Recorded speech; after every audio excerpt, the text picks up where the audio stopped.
Just want to say good morning, everybody.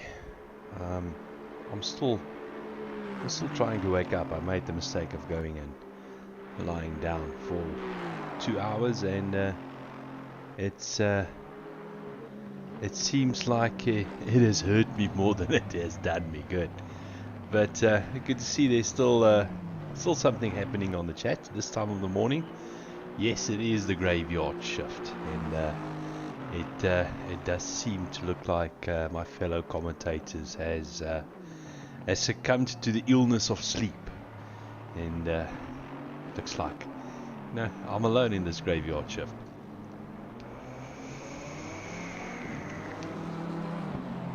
Let's quickly have a look who is where in the standings at this stage. Leading out the field, we still have Jordan Sheraton team. They seem to have they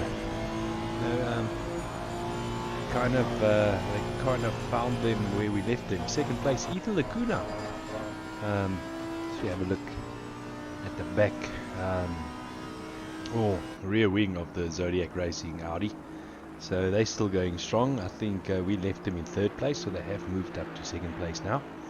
And Paul Fenter then rounding up the top three. Good morning, Hansie. Morning. How are you doing? Okay, and you? Lekker. And how are you guys doing this morning? We're a long time out of the race. Is it? Yeah, I think the guys quit it about 2-3 hours ago. And why so? Well, we had some technical difficulty. Eric lost connection while he was in the car, and then I connected, and then I was in another car. And then when he connected again and I wanted to connect, I was not in team anymore. Oh. I was allocated to another car. Oh, just take it and drive it. I'm actually thinking about it strongly. There's 7 hours left. Maybe I can do a 7 hours to solo. Well, we still have 18 cars left running. I mean, it's actually not too bad going, from the 21 that started. I mean, that's only 3 cars that we have lost. We know some guys have had some, major technical difficulties during the 24, so it's not bad. It's everything to do with the connectivity and the load shedding going on and stuff. It's just letting us down. But yeah, I mean, 18 cars still on the grid is very good. And do you have contact with the sister cars of Paul and so forth? Yeah, no, I can hop into their Discords and stuff. I know Doe and them, they've actually had a very good comeback there. Doe, Paul, and Jeff, and so forth. They've got a bloody good comeback. I see they're up on 4 teams currently, just behind Tina's Buerta and them. I had a quick look at them, and the other people that have been on a comeback drive, the likes of Bernard King in this Aston Martin, they're back up to 5th position again after falling back all the way from 3rd position. So they've been on a good comeback drive. Yeah. Now quickly having a look again at Paul and them. How's the spirits there? Are they still going, or? Yeah. Well, I just heard them on stream now. I didn't go actually into the channel there. I didn't want to bother them there. But they still sound good, eh? Is it? Yeah, still sound fresh. So, I take it we then can go and do some racing again on Tuesday. They should be fine. Most probably, yeah. Oh. Paul is the one for the graveyard shift. He enjoys that a lot. Is it? Yeah. Well, it seems like it's been a short night out there because, at 4:49 sometime, and the sun's already coming up, and it only, went dark late last night. So they only drove 7 hours in the darkness. I think it was somewhere like 9 o'clock, 10 o'clock only. Yeah. It started going pitch dark, basically. Mm. So yeah, it's been a short night on the sim side. Are the guys glad about that, or do some of them prefer driving at night? Well, that I wouldn't know. I would prefer if it was a short night if I was still driving, which I think. But I must say, Spa's actually the light here is not too bad if you compare it to other tracks. That's very like pitch dark. It's like you get like this tunnel vision basically Yeah. after a while. Where Spa somehow I must have found when I was still in the car, it was still pretty lit up. It wasn't too bad. Maybe they've got like a full moon. I don't know. and there are one or two places, as we see in that shot there is some form of night lighting around the track. So, you know, they do spoil you every now and again with just a light here and there to remind you that they're thinking about you. Yeah, and I think also it's how your monitors are set up as well. If you've got a little bit of like a black boost or something like that going to increase the blackness a little bit. Yeah, I did that once. They had that whole, you know, ACC thing, and not just ACC on iRacing as well, mod where you brighten up the colors and those type of thing. It works awesome during the day, but don't use it at night, because you got your set of headlights and that's all that you can see. You can't see anything else. But I do hope the likes of Paul, Doe, Jeff, and them in the sister cars, they make it right through to the end. You know, 7 hours left. That's basically all that we've got left. So it's not actually not that long to go now.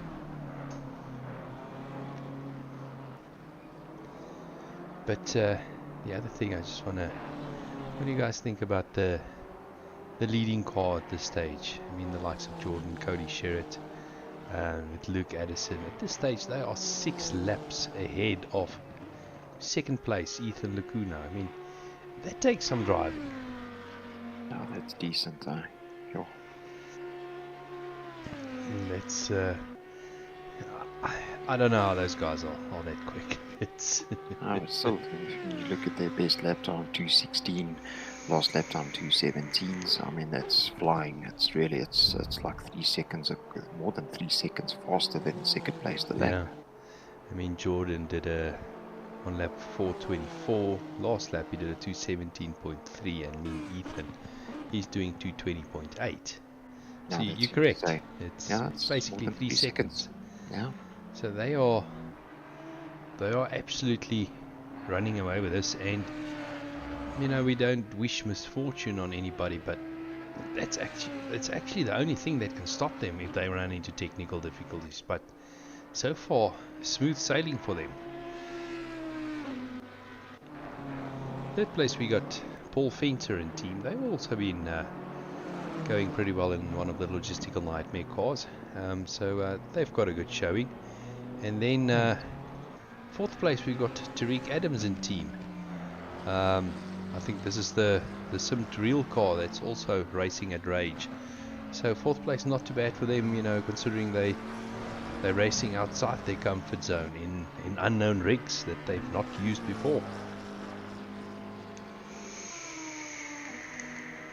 And if you look at second place and third place, they're on the same lap basically as well. So it can still be a nice battle over there. Fifth and sixth place, also same laps.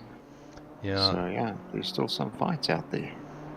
We'll hear what SE has to say. They're currently second when he makes his appearance in the commentary box, and then we've got this man. Some people know him as Bertus Hugo. He's still keeping the BMW out on track. So he's still keeping it in front of 7th place, which is currently driven by Vincent Nell.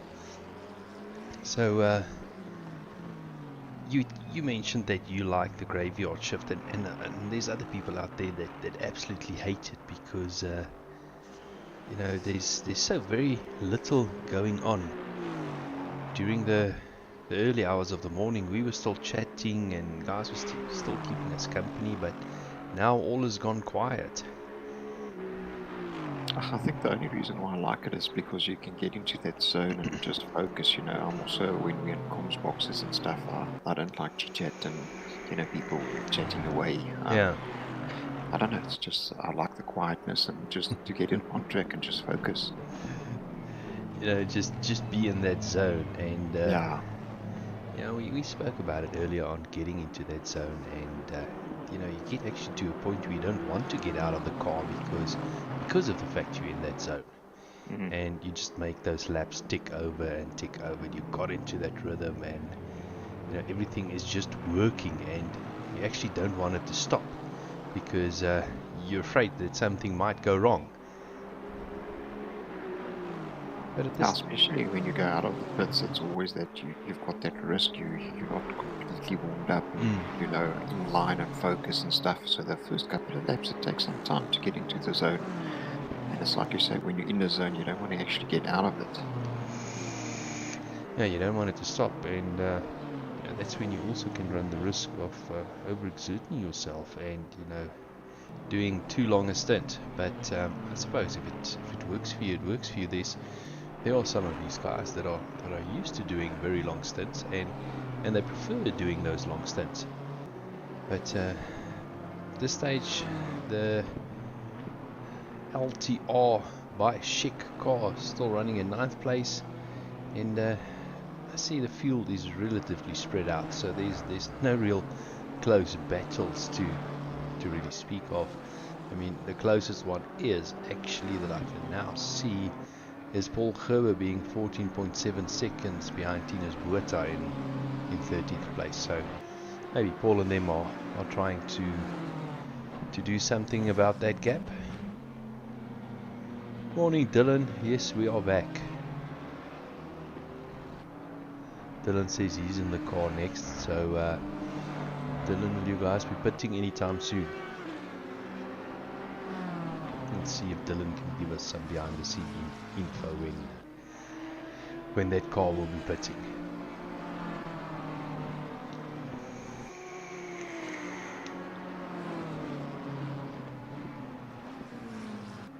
See, Dylan says he didn't sleep much. Well, sorry Dylan, that's what you get for being at Rage.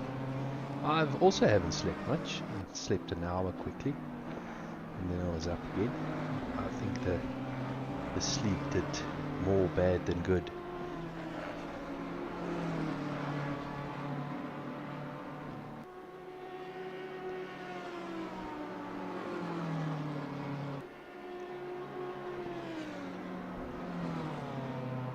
Dylan says they're putting in 8 laps, so that's still a good, call it 20 minutes away from now.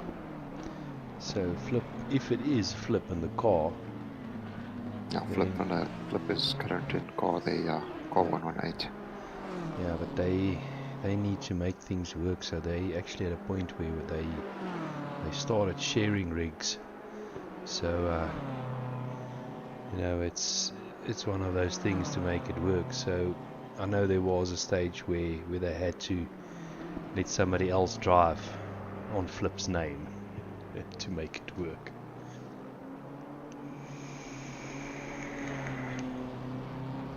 So let's see, maybe in about 8 or so laps we'll go through maybe another phase of pit stops. Dylan says nothing like Cook Sisters and Red Bull for pre-breakfasts. Gee whiz, That sounds okay. lekker. That's a good combination. So yeah, don't know how the Red Bull's gonna taste after those Cook Sisters, Dylan. Mr. Lazarus. Morning gents, good day for a Sunday drive. Yeah, a pretty long Sunday drive. I think it's gonna be just short of 12 hours long, but we up for it.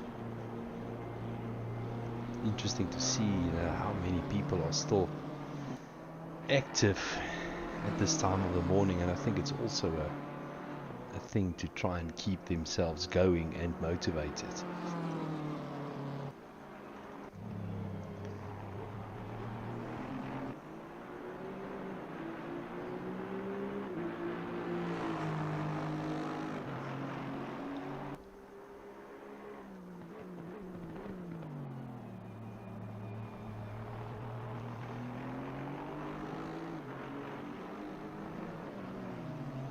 Okay, Dylan, so Juan is in the car, so it is actually not Flip driving at the moment. Okay.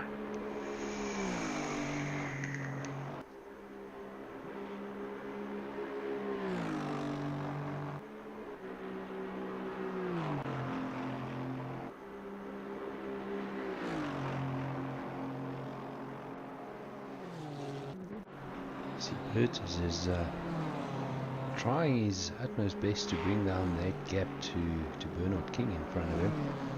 Currently 18 seconds behind, so Hertz, let's see what you can do.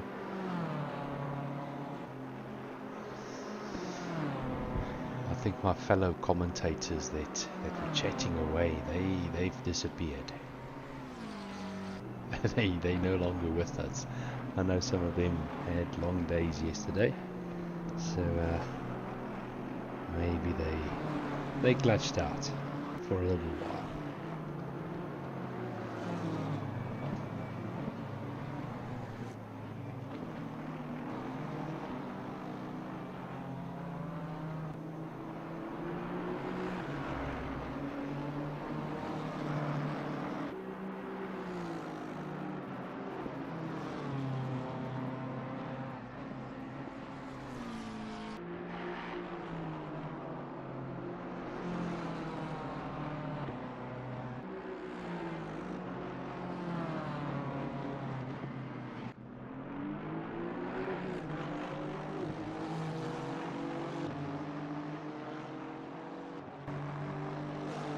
Dylan says he's dipping the Cook sisters in the Red Bull. I suppose there's one way of doing it. Don't know if I would do it. Dylan works.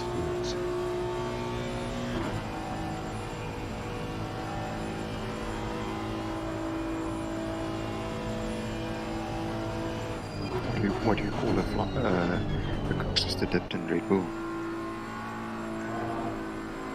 Flying Cook sister. Now, Lazarus, I assume, is Herman Lazarus. We'll see you guys on track. Hashtag 95. Currently, no. Is it Burnsy with Burnsy, I think? That's good. Yeah. No, it isn't. Hashtag 95. Car 95 is Bernard Barkhuizen and Lazar Vervoort, Bernard King, Gideon Renner, and Creer. So it's Lazar. Thank you, Lazar, for clearing that one up.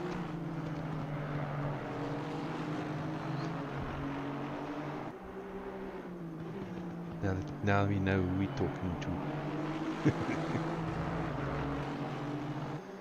You see, Paul Karibu is about a second faster than Tinas and them. So he is catching up. He's closing that gap. That gap has come down to 10.7 seconds, so at least somebody's trying to give us some action on track. See, car number 999's got a DT. Dylan, it's Flying Cook Sister, not Flying Sister. Flying Sister.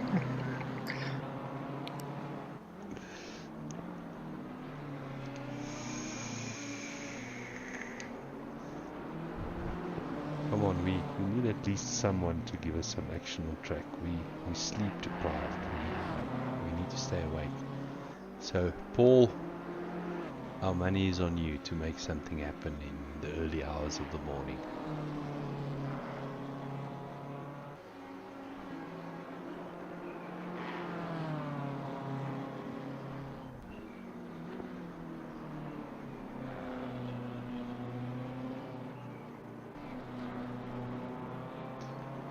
So Lazar, have you had some sleep? Are you ready to go in your car?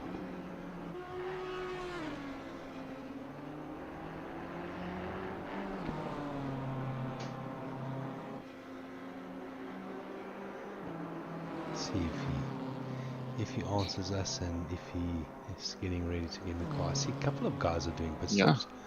One of them, Paul Fenter coming in. Then I think Lazara's left us because he's heading into the pits. Getting into his suit now. Yeah, his race suit, getting the helmet on. And also Vincent Bell and them are. But he's had a DT, so... Oh, but he stopped as well. Okay. Yeah. He's stationary in the box. Mm. That's not going to clear the drive-through. Nope.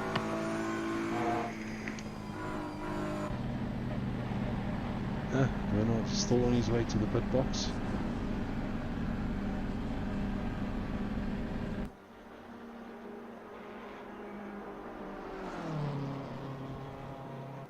Paul actually now gaining at a rate of knots.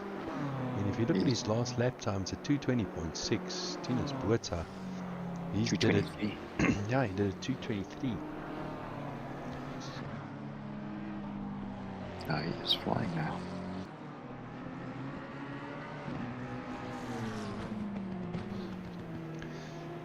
I think within 2-3 laps, he's going to be up. Yeah, depending on what Tinus is doing, but yeah, I think about 3 laps or so, he's going to be on Tinus' backtail. So Dylan says his pit stop is coming up, so they will drop to 12th position, and he will give us some action by going chasing after Jason Luck. Dylan, with our luck, they'll be pitching just after you, and that will be gone.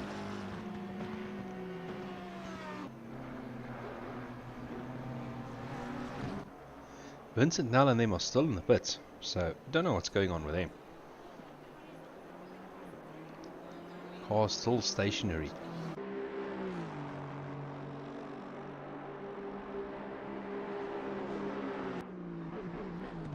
Car number 107 also got a TT.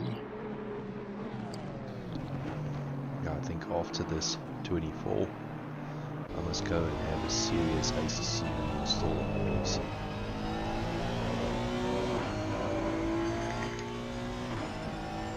The problem that I'm sitting with is my broadcasting function at ACC does not work for some other reason.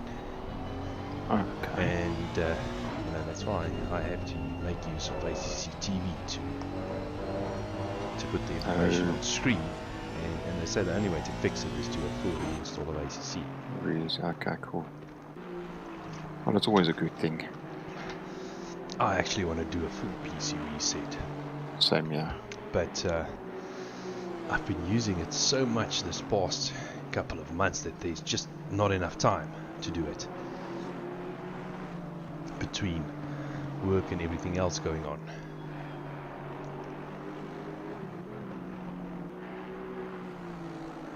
So both Tinus and Paul did a 221 on that 221.9 and a 221.3. Dylan says to me, Janman, there are brake pad changes, which are 3-minute stops.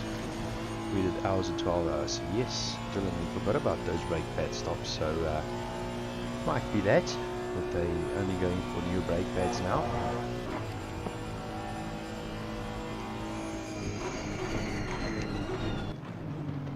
Okay, so that's car 999, eh?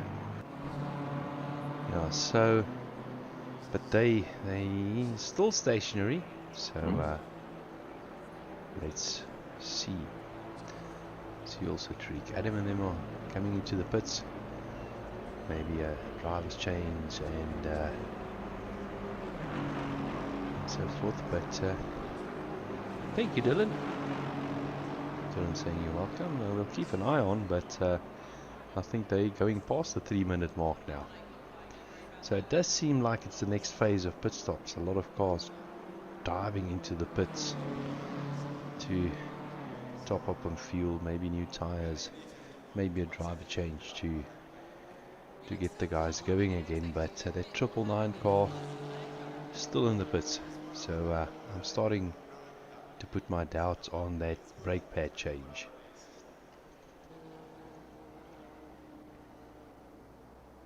And unless Dylan is keeping time and he can tell us it hasn't been 3 minutes yet.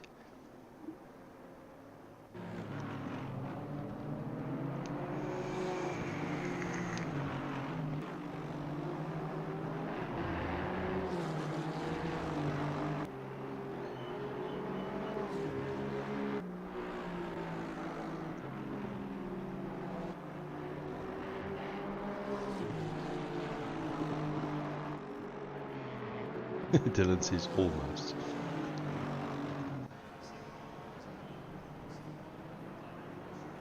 Morning, Andre. Says morning, guys. Love the commentary. Well, we're trying. We might not be sounding as chirpy as we did, 12 hours ago, but we're trying.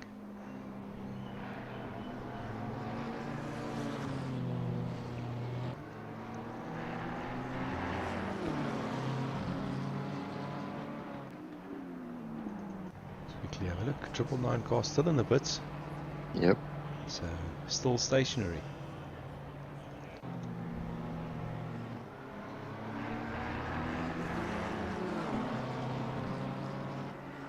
Now Dylan, I think you're correct. If you guys do your pit stop now, you're gonna come out just behind 12th position, which is Jason Luck and team. So you can actually go chasing after him. And yes, Dylan, I agree with you, Dylan, now saying there's an issue there. Car still stationary in the pits. So Oh, well, I don't know. I'll hop to the pits there and I see all the pit crews in the garage. They're not working on that car. maybe they also fell asleep. It's just, you know what, you can do it yourself. We're done.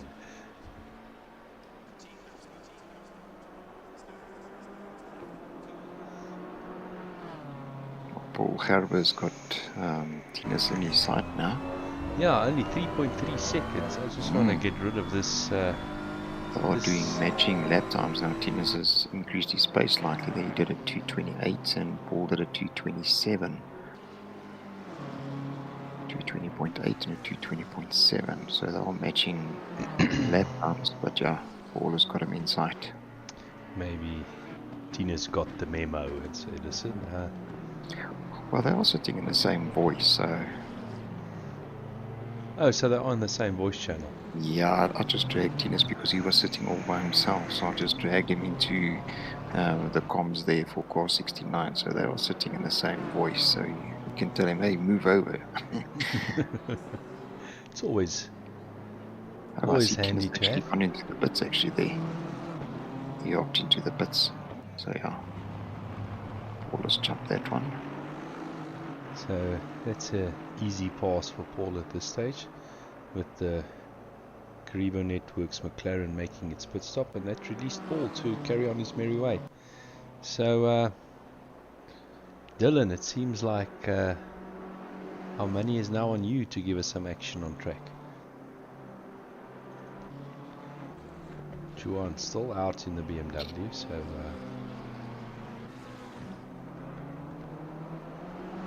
let's see how many laps left before they pit. And now in 8th place, R999 Vincent Hell still in their pits, as we see the Karibu Networks McLaren eventually arriving in the pit box.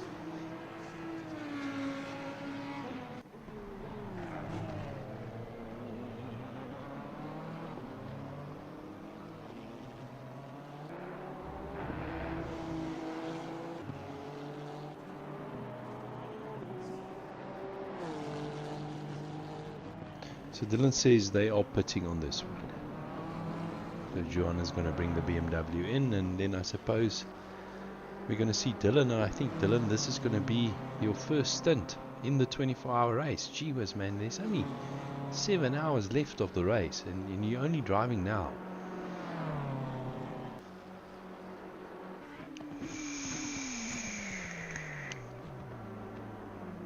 But I'd say I think that is something that some of the teams do. They tend to split the race up in parts, and certain drivers drive during certain parts, so when you are done with your part, then you're done with the race. So you're only actually sometimes participating in 6 hours of the race. Yeah, I think, yeah, it's like you said before as well earlier in stream, that different teams, different strategies. It all depends on where they fit, especially now with load shedding, where they fit into the schedules, family commitments, etc. So yeah, and also which shift you prefer. Yeah, so everybody's got their own strat. Seen Muyath Musa is also pitting, and Neil Greening in the Logistical Nightmare Racing car most probably is going to go past. I see Juan is only now actually entering the pits, so Neil Greening most definitely going to go past. So let's have a look at Jason Luck. Where is that LTR by Chic car going to filter out? No, he's on our position. Was it Jason Luck and them? Yeah, that Dylan said he'll be going chasing after. So the Okay. Honda's making Honda's some. The car still stationary in the pits, and Jason now coming around the first corner. So unless you get going quickly, you're going to have some chasing to do, Dylan. I'm actually happy because 969 is still on track there, because we had a slight little bumper bash with when Werner Koopman was in the car. Down on the bottom of El Rouge. Werner just came too quickly on the accelerator, and he had a slight little touch of the bumper on 969, and they spun out. Carried some big damage, had to eject to pits. But yeah, I'm actually glad to see they still up in, what's it, 12, 10, yeah, 10th actually now. So yeah, I'm actually very happy for them. Yeah, they say it's all about survival. So assume it's Dylan heading out. He's got 21 seconds to make up to catch Jason Luck. So Dylan, good luck with that one.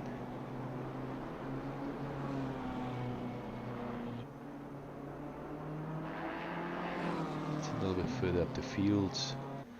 Johan Kleinans 7.9 seconds behind Sean Buck in second place. So they've dropped back to third again after they were sitting in second place for a while. I think after the pit stops they faltered out back in third.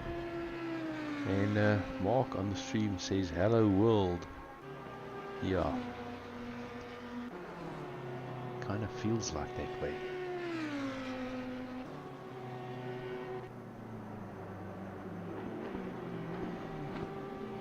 Because currently we've got 5 cars sitting on lap 419. So yeah, jeez. Yeah, that's not too bad. You know, we've got, and then also we have got Kleinans and Ottens.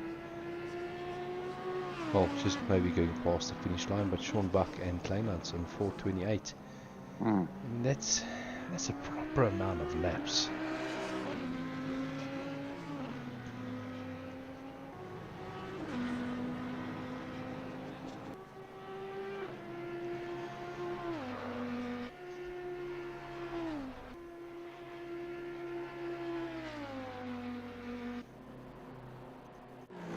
So they're still in the pit, so there's definitely some kind of technical issue going on. And dropping back to 9th now, and then greening in a logistical nightmare car also coming into the pits. So let's see what Dylan can do, making up a position now because of the pit stop of greening. But I think also the fact that Vincent now is sitting in the Aston in the pits is now helping the likes of Dylan and team and the likes of Jason Luck to make up the positions, because both of them have moved up quite a significant amount of positions in the last 20 minutes or so. Mark is asking what is happening with Nell. Well, at this stage we're not sure. They've been sitting in the pits for quite a while. If somebody maybe has behind the scenes info of what's going on in the car that's resulting in them not to be able to drive, then it would be nice to know.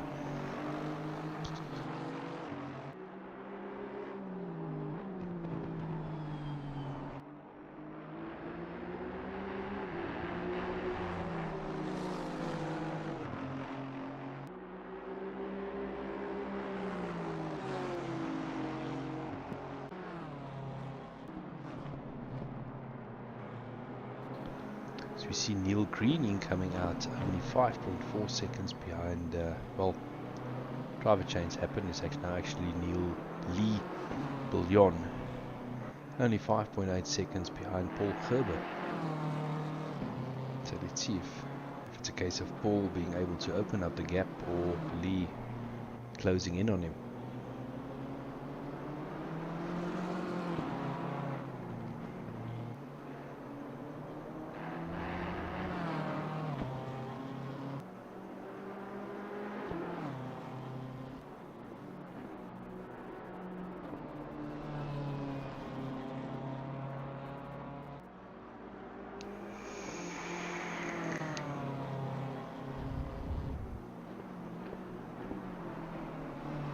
999 car of Vincent Nell still stationary, and they've now dropped back to 13th place. So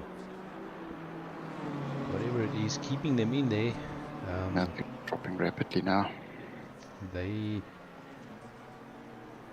are not able to, you know, sort it out at this stage.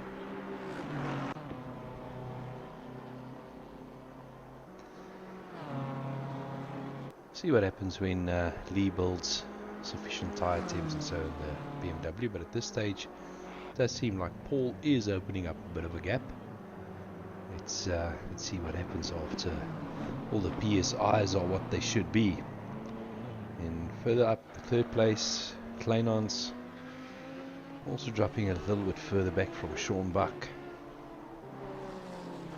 So at this stage it seems like the L&R cars are in the battles. Bertus pulling into the pits now.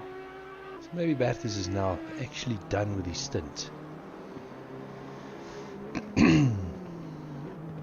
Maybe he'll come and join us to chat a bit so you can find out how his graveyard shift went.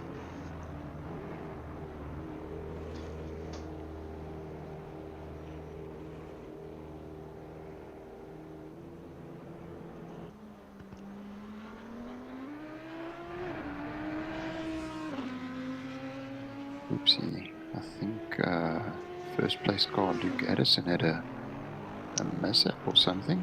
Yeah, briefly showing up as a yellow flag.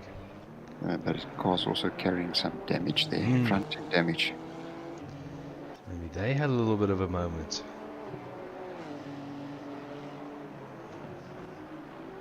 He has gone past the pits, so probably trying to keep the car out there.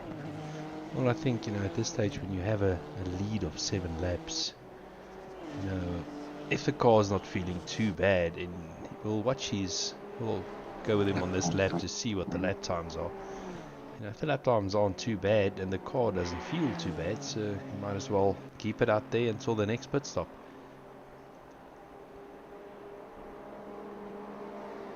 Maybe being a case of they don't want to you know, get out of that pit stop brackets, so to speak, that they're trying to run in.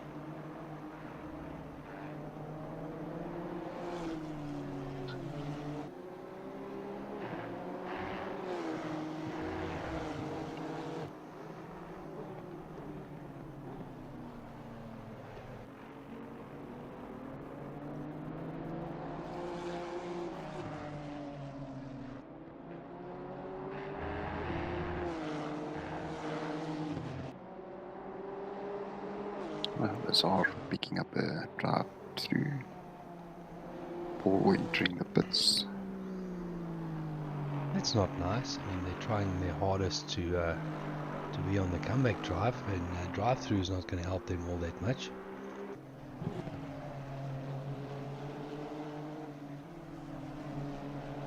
It does actually look like Luke Addison is struggling for pace. I mean, he's come under pressure now from trying to see the car number there, and I can't. But it's 969. It's Jason Luck and them. Jason Luck and them. So you know they're trying to unlap themselves. I know that Honda is. No, that other one is flying. It's terribly struggling for top end. That car of Luke Addison. So I think we know what the lap time is going to be. He's going to be a lot slower, if not diving into the pits. Last lap was at 2 minutes 40 seconds. So yeah, there he's pulled into the pits now. Coming into the pits to repair the damage.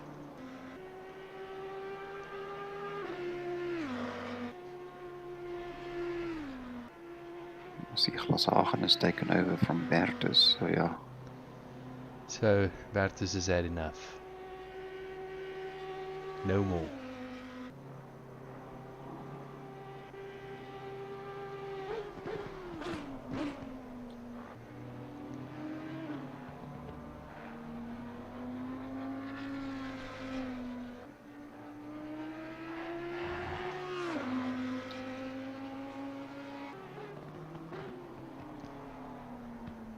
Another gap we can also have a look at is the gap between Musa and Dylan.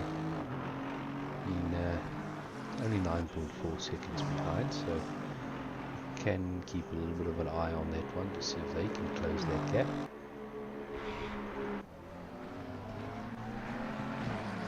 Brian Otten's at this stage, of the race, very much in no man's land. Very gaps all around you, so it's now just a case of I don't want to call it hot lapping, but just keeping it consistent and waiting very much for the race to come to you now.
So Lionel Clue taking over, and they're 6.6 seconds behind 10th place Lee Bouillon. A little bit further up, Musa 7.1 seconds behind Dylan, and a little bit further up the field, Kleinans 6.9. behind the likes of Sean Buck, but this gap has been staying fairly constant now for the past couple of laps, so it doesn't look like there's much movement there.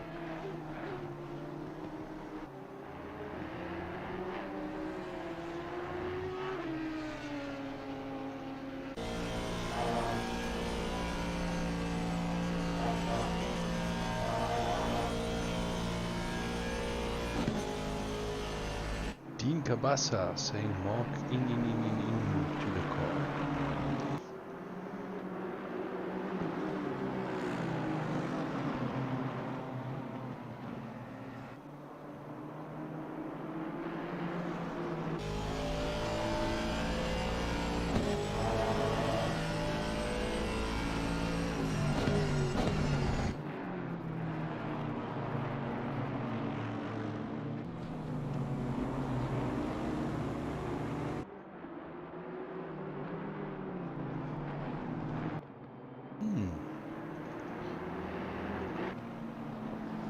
For a moment there we saw that LTR car that Dylan is currently driving going very slowly there, maybe just letting the traffic by before he carries on again.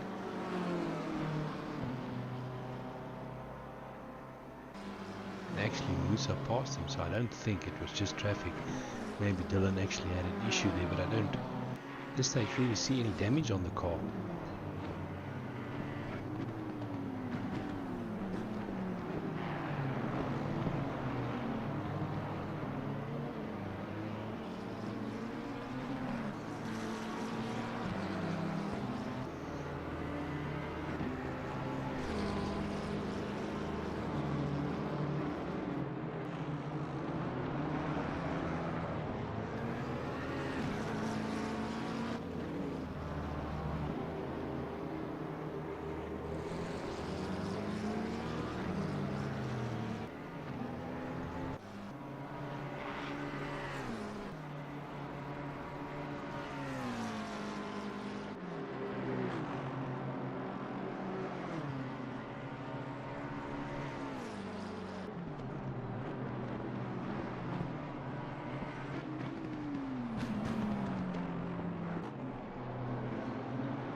So it does seem like we found ourselves something to talk about. Battle for second place.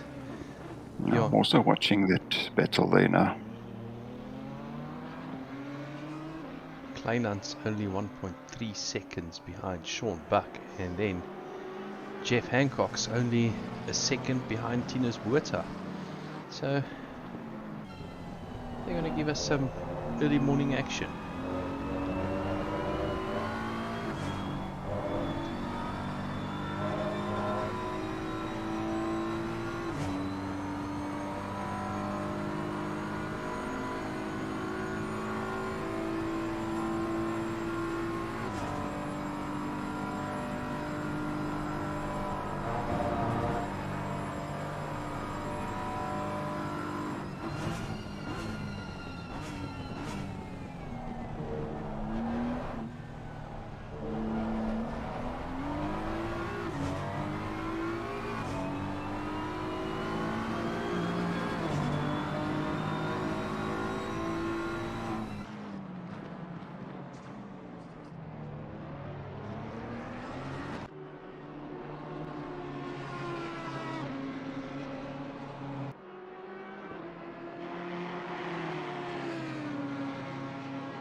Good morning, everyone. To those who I haven't said morning to yet, certainly looks like we've got a bit of a fight on our hands for second place between Ryan Barrington-Smith and Jan Kleinhans. Ryan closing up on him, only 0.3 of a second behind. So this is a battle that has been brewing for quite some time, and I'll just stay with Ryan. You know, he is at this stage trying his utmost best to get past Kleinhans. Just having a look at the YouTube stream. Specplant saying great drive for car 11 from position 16 up to second. Yes, most certainly. They've had a great race so far, but at this stage they've got a little bit of a fight on their hands. I mean, this is by far the closest battle that we're seeing out on track. Kleinhans, as I said, trying his utmost best, but Ryan Barrington-Smith has been hunting him down over the last couple of laps, and you know, he's now within striking distance, getting not the drive he wanted out of that corner, and that made him, you know, lose a bit of ground, and he's going to have to make his way back up to the rear wing of Kleinhans if he wants to do a passing maneuver. If he's this far back, unfortunately it's just not going to happen. Francois asking what happened to car 999. Now car 999, unfortunately we don't know. That car has been in the pits for, I think it's been going on an hour now that car has been sitting in the pits. They came into the pits and they just never left. So unfortunately we don't know what is happening with them. We can only suspect that it's some other technical difficulties the guys ran into. If there's maybe somebody behind the scenes, you know, in the team, like Reginald, we're talking about car 999, like Dean, Ruan, or Vincent Nell, that can maybe tell us what is going on there.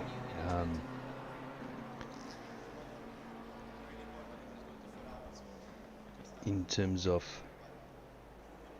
to give you an idea, their last lap time, or their stint time, has been 2 hours and 9 minutes. So that's how long Vincent has been in the car. So I think that car has been sitting in the pits for about the last hour. But going back to Ryan chasing Kleinhans down, they have been in second position for quite some while, then got overtaken by Kleinhans and team, and now they're trying to fight back and get that second place back from the likes of Essie and Kleinhans, that has been driving that Audi quite magnificently, as you pointed out. They started in position 16 and now up all the way into second.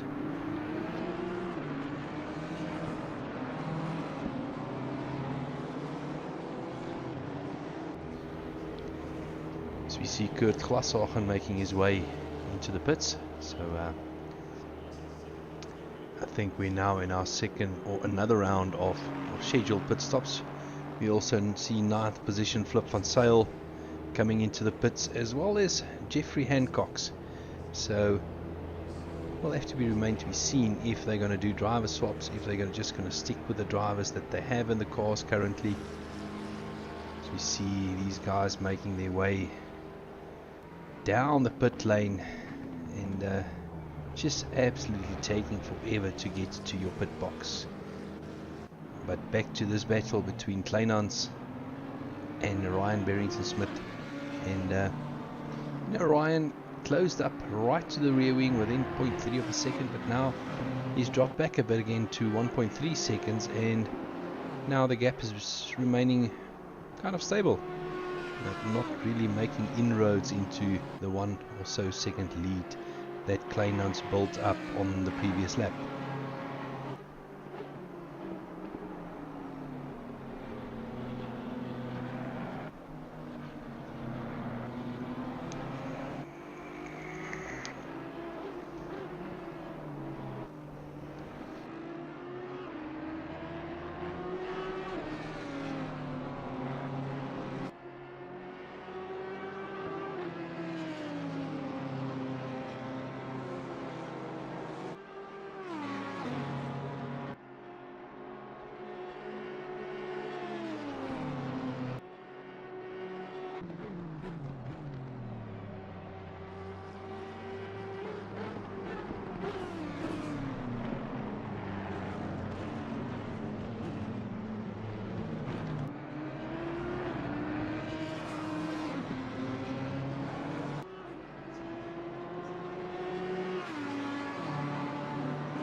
Ryan has closed up now right onto the rear wing of Kleinans. So let's see if this time through Eau Rouge up to Radion, down the Camel Straight, if Ryan will be able to tuck into that slipstream and attempt a passing maneuver. He's a lot closer this lap than what he was on the 2 previous laps. So trying and running a little bit wide while Kleinans keeps it tight. 0.4 of a second behind. He's definitely in that slipstream. 0.3. Kleinans sticking to the inside of the track as they're coming up to lap cars, covering that inside line and making Ryan Barrington-Smith go round the outside, which he decides not to. Tucks into the back of Kleinans and now, you know, just biding his time. I think he definitely did notice, as we can see him closing right up, but he definitely did notice that there are lap cars ahead, and maybe that will present him with an opportunity to maybe box Kleinans in and force a passing maneuver that way. But as we see the BMW there getting right out of the way, and Ryan are now 0.2 of a second behind. So looking back from the rear wing, that is what 0.2 or so of a second looks like. Kleinans definitely has a rear view mirror full of BMW at this stage. Good to see that with 5 hours and 30 minutes, just under 5 hours and 27 minutes to go, you know, that we can still have these close battles out on track, and maybe, you know, as we go further into the race and with the time running out, maybe 1 or 2 other close battles might come our way that we can have a chat about. So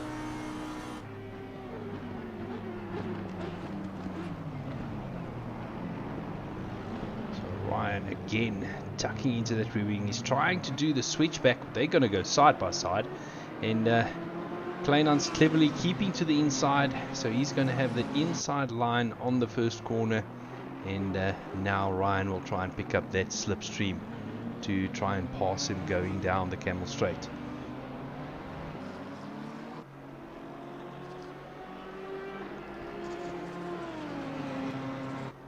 So the guys have realized that the time has come where you don't just give positions away. If you're in a position that you can have a battle, run a similar pace to the car behind you, you're definitely going to take the fight to them. As we see Ryan tucking into the slipstream, John Kleinans not covering the inside line. Ryan having a little bit of a look, but decides against attempting the move at this stage. Oh, good morning, Dylan. How was your Sunday morning drive?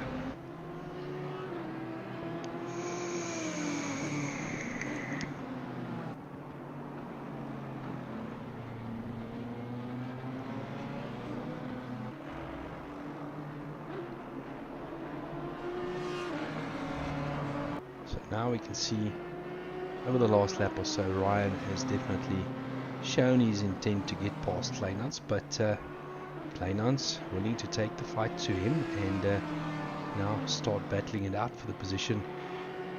Ryan has fallen back a little bit over the course of this lap, so he will have to start making his way back onto that rear wing of Kleinans if he wants to attempt a passing maneuver into either the last chicane or line him up on the Camel Straight for a passing maneuver.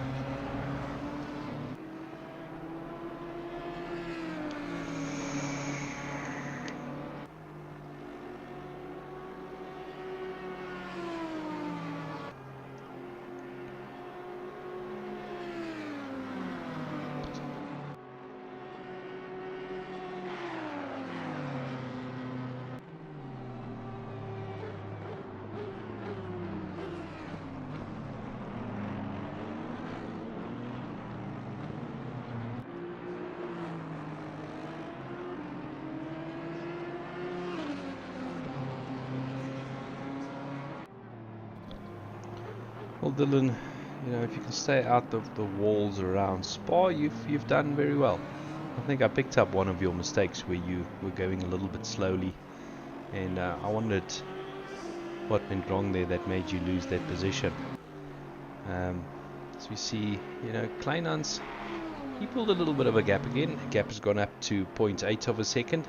So, don't think Ryan Barrington-Smith will be close enough on this lap to try and force that passing maneuver. So he will have to follow him around and try and figure out where he can get past Kleinhans to retake that second position.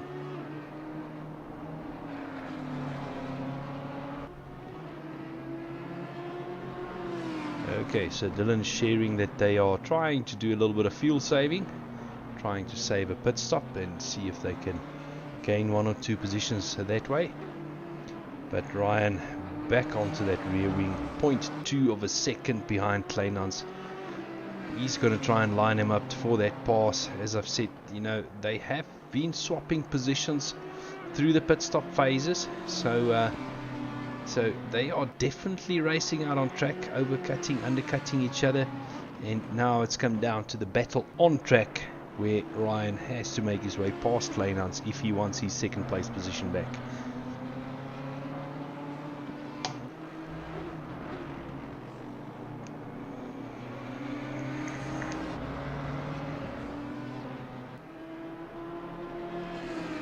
Ryan now right onto that rear wing, 0.2 of a second. He's going to pick up an excellent tow going through this flat out section. Can't really call it a back straight, but there's no lifting through any of these corners. And Ryan trying to close the gap down and see if he can get past Kleinhans. Kleinhans is covering the inside line, now moving to the outside, and Ryan deciding, nope, we'll try on another occasion.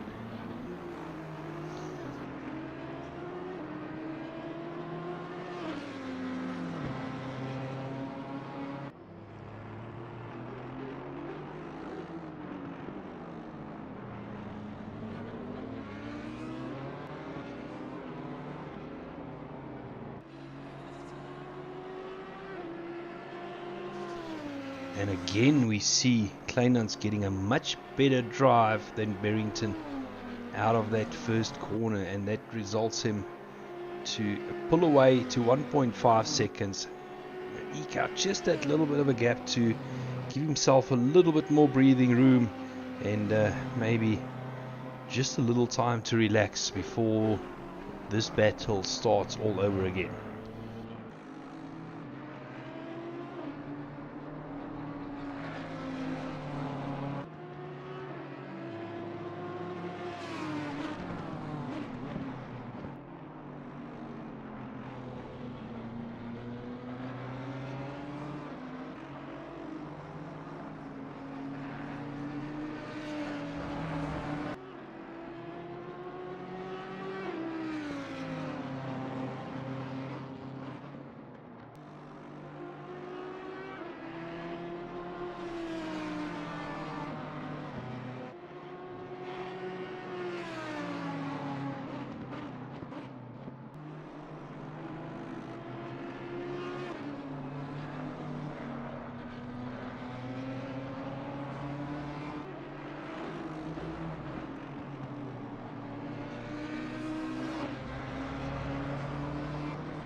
other than this battle that we're currently seeing on screen between Ryan Barrington-Smith and Jan Kleinhans, not really anything else to talk about. All the cars at this stage of the race spread quite far apart, you know, so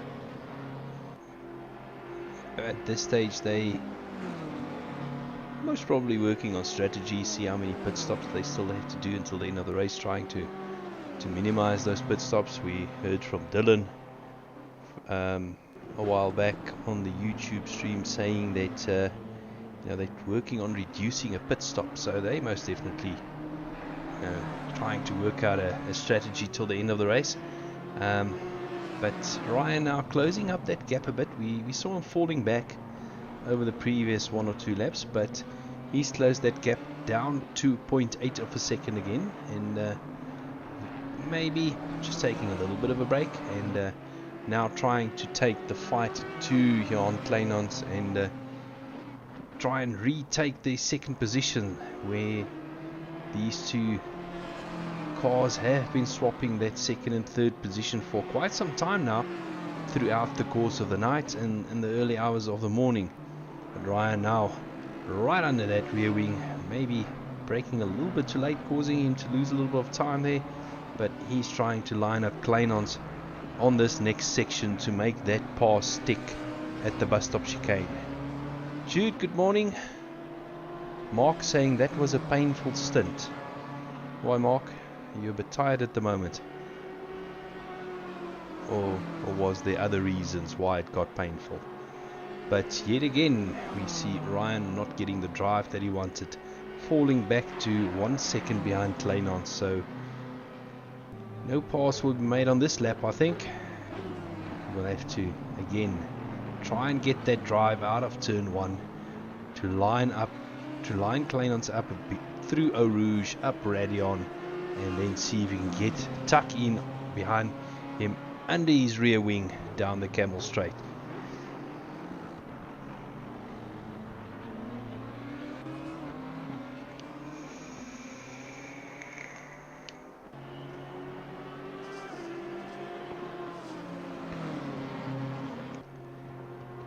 Don't think Ryan Barrington-Smith is close enough on this lap.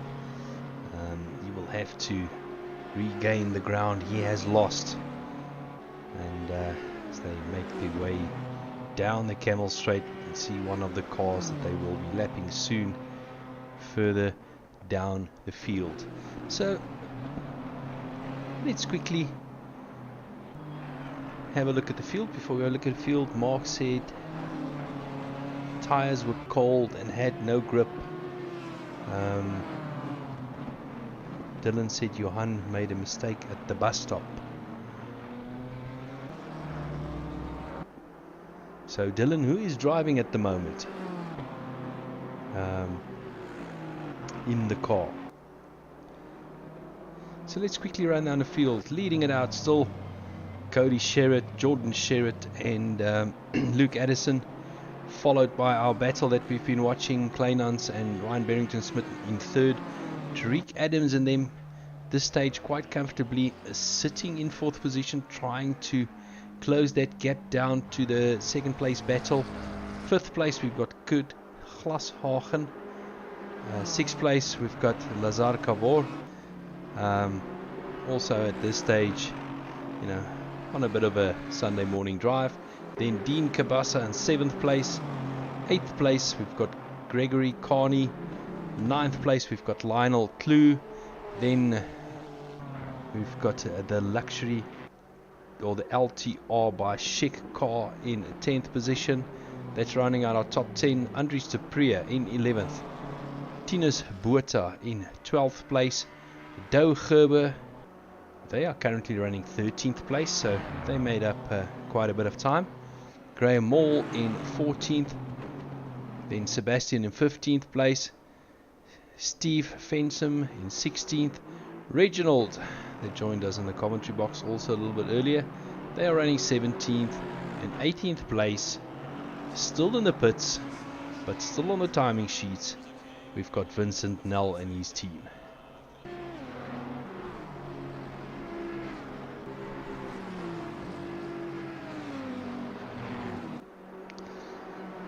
Andre Boerta saying load shedding is making this race into Mount Everest, plus the random power cuts haven't helped at all. This is now a slog fest. Andre, I tend to agree with you. It, you know, not just for you guys racing, but also for us trying to bring as much of the race from a streaming point of view. It has been kind of a nightmare. I mean, we also had our game plan for streaming the 24 hours to you. It was all a case of, you know, while Stephen was busy yesterday, I would handle the streaming, and then when Stephen got back, you know, he would take over the streaming on a takeover and run it until the end of the race. So we tried to do a little bit of a 12-hour split, and that never happened because Stephen has been sitting without power now for going on 13 hours. So unfortunately at this stage, you know, his battery backups have run out. He no longer has power, and he is seeing if he can make a plan to maybe take over the last couple of hours of streaming. My next load shedding stint is at 10 o'clock, so if Stephen does not have power by that stage, you know, we're going to do our last switch over. Oh, as we see the McLaren in the background going into the wall, that's most definitely going to do a bit of damage. Okay, Dylan saying Juan is driving. Okay, so you guys still got your game plan, you're still in it. Oh, Nell asleep at the wheel. It might have been a case there that Nell went into the pits and not quite made it out. I don't know.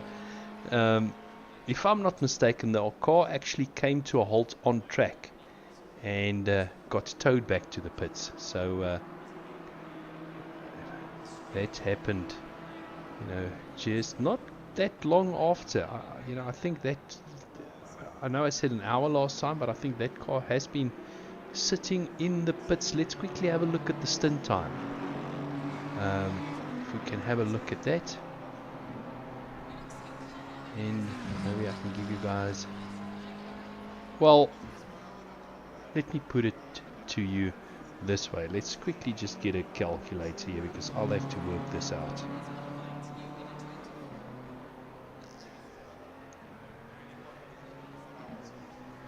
That car has been sitting in the pits for 113 minutes. That's how long it's been in the pits. Because I just had a look at their pit stop time, and it's currently 6,860 seconds that the car has been sitting in the pits.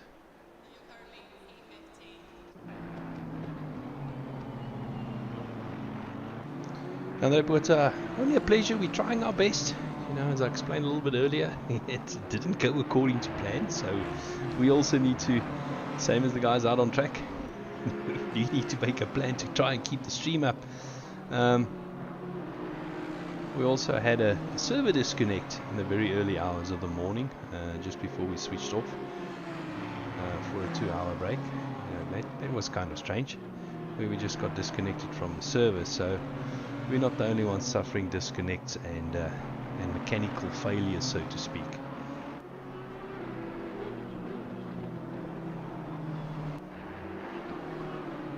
But at this stage, still, you know, Ryan, he's anything from 1.5 seconds to 0.2 of a second behind Kleinans, but hasn't really been in a position to make the pass. You know, it's as if always somewhere Ryan tends to lose a bit of drive, and Kleinans can open up that gap a little bit again and, you know, get some breathing room. As we see here, one of the logistical nightmare BMWs, oh no, sorry, my bad, one of the Aston Martins, you know, that they made their way past there,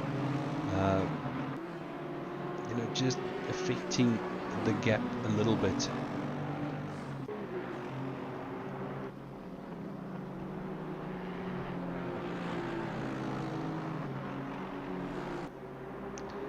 Spacklon saying we should make an event of this, all drivers in one hall with families supporting drivers.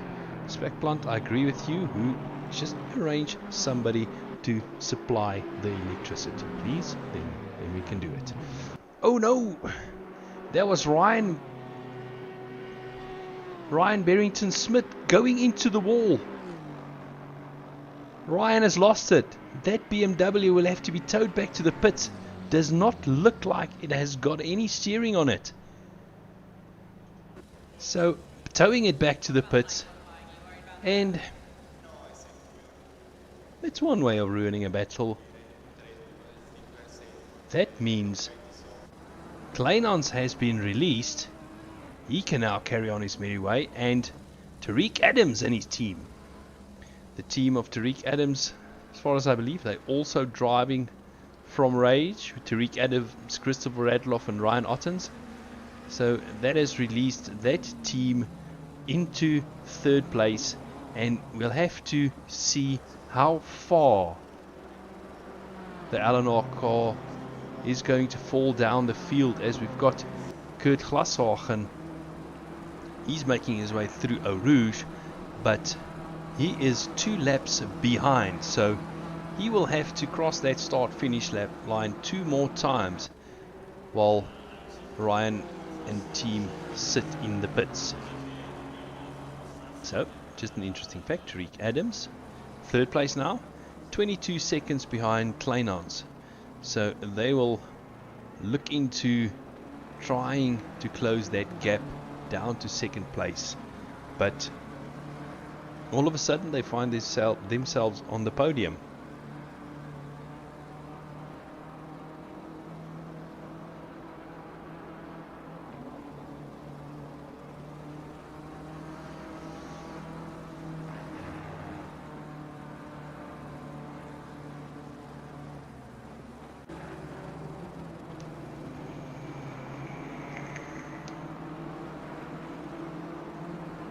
Dylan saying, I was chatting to Folder over earlier this morning, and then that was a crazy moment for Ryan. Yes, it was, Dylan. And all of a sudden I actually caught it in the background and switched over to him. So you know, I think that's going to be a bitter pull for the Eleanor team to swallow. They are still in the pits, so they are still waiting for that car to be released after being towed and repaired.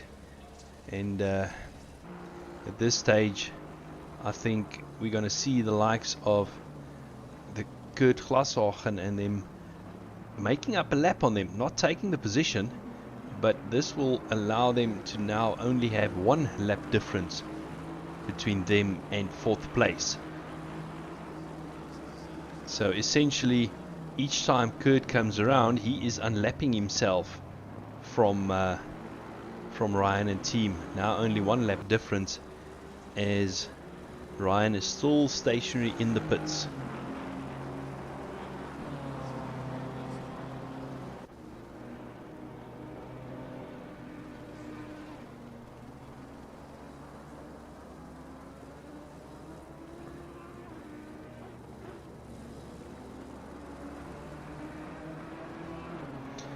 Yeah, Andre, you're saying that 24 is fun and all, but doesn't work with our current power generation issues. Solo 4-hour endurance with prize pool would be awesome.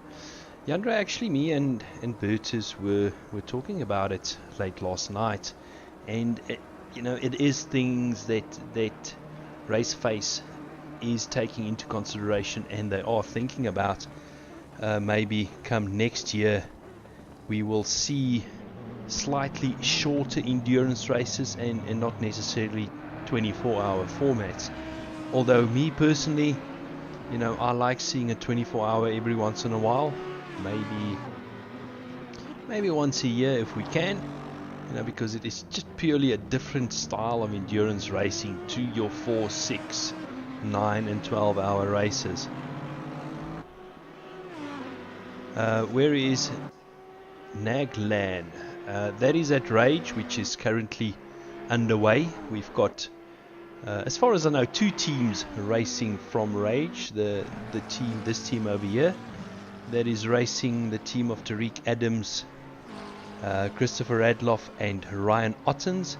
And then also this team over here is racing from Rage as well. The team of Flip van Zyl, Brandon Holtzhausen, Hervé Marais, Sean Lorerio, Jude and Dylan Hall. So these 2 teams are actually sitting not too far apart while they are doing their racing.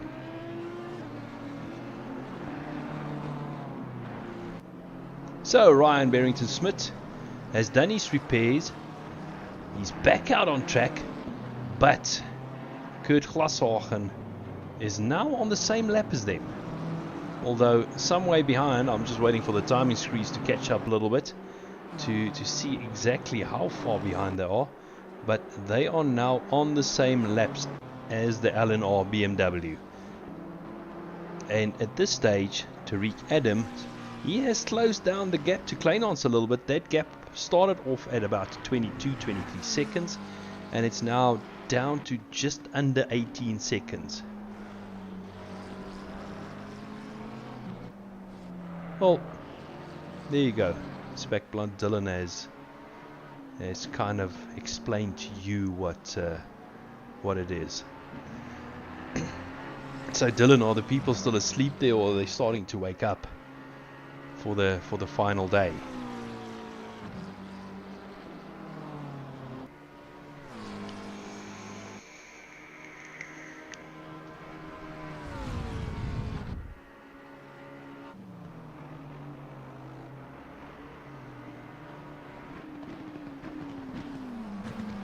So lights are on in the hall, but nobody's home.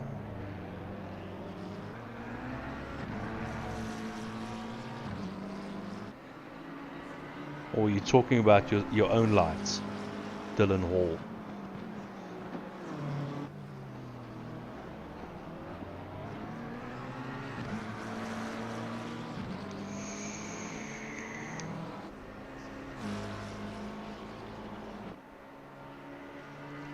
So, after the events, current closest battle is between Gregory Carney and this man over here, Lionel Clue. He's 9.5 seconds behind, trying to close the gap to take that 8th position away. But out in front, Tariq Adams, 16.2 seconds behind Jan Kleinans. So he's definitely closing down that gap. And you know, Essie, if you can hear, if you're listening, maybe it's time for you guys to do a bit of strategizing.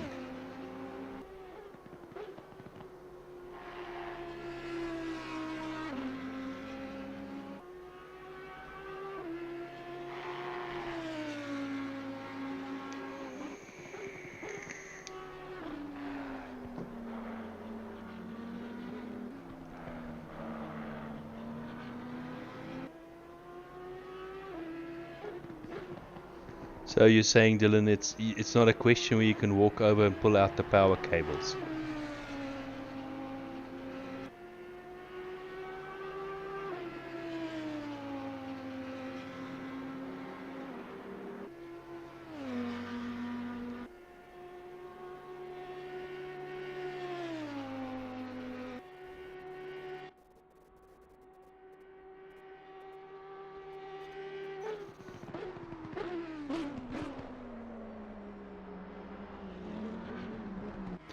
Just want to keep an eye on this battle. We see that is starting to unfold there, and while I'm saying that, Dean Kabasa is in the pits, and in front of them we see the 999 car, Vincent Nell, still in the pits. Dylan, did not think of that. No, let me not give you ideas. We keep the racing free and fair. Dean Kabasa making his pit stop, but Tariq Adams 14 seconds behind Kleinans, so definitely making big inroads into that lead and starting to get ever closer to Kleinans and that second position. And the likes of the guys racing in the unfamiliar rigs like Tariq Adams and the 118 car, Flip van Zyl, the LTR by Shikar, you know, I take my hat off to you guys, because you know your rig is such a comfort zone, and to be taken out of that comfort zone and to race 24-hour on something totally unfamiliar that you've had very limited practice on, that takes some doing.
So it does look like we have a little bit of a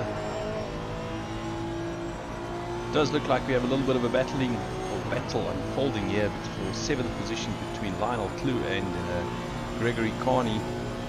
Lionel tucking in right underneath that rear wing. He's gonna Carney, so he's gonna make him go around the outside and try and make him outbrake himself, but going up the inside, and actually the Aston Martin diving into the pits. So that was one way of solving that little battle there. Aston Martin diving into the pits, obviously on different pit stop strategies, so they're not gonna have that fight. They're rather gonna carry on with their strategy that they've been driving to, and Clue taking 7th position with Gregory coming into the pits. Still love that livery. Osama band lagging, and with the learner sticker on the back.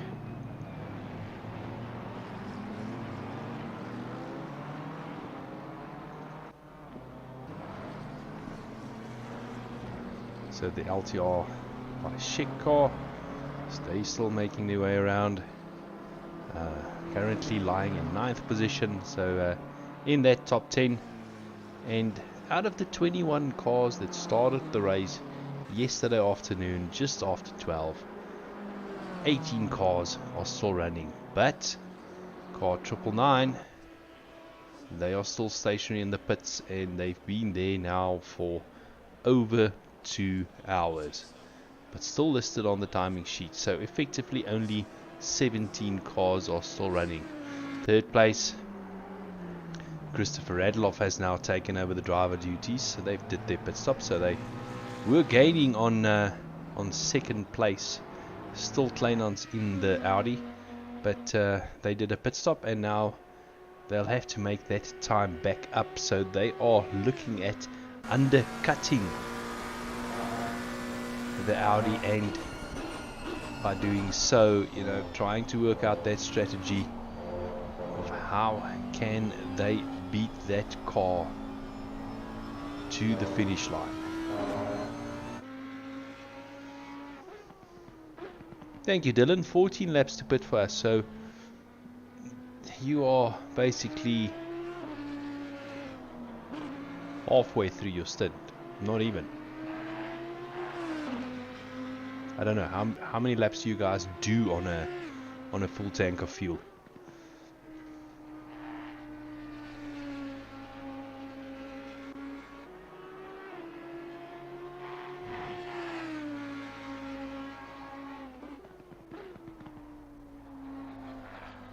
So quickly looking through the field, 1st place have completed 487 laps this far. 2nd place 480, 3rd place also 480, 4th place 478, 5th place also 478, then 6th place 477, as we see Lazar coming into the pits. Then 7th place Lionel Clue, 472 laps, and then 4 cars on exactly the same lap from 8th until 11th on 471 laps. Okay, so you guys are doing 33 to 34 laps on a full tank of fuel. So yeah, just over halfway through the stint.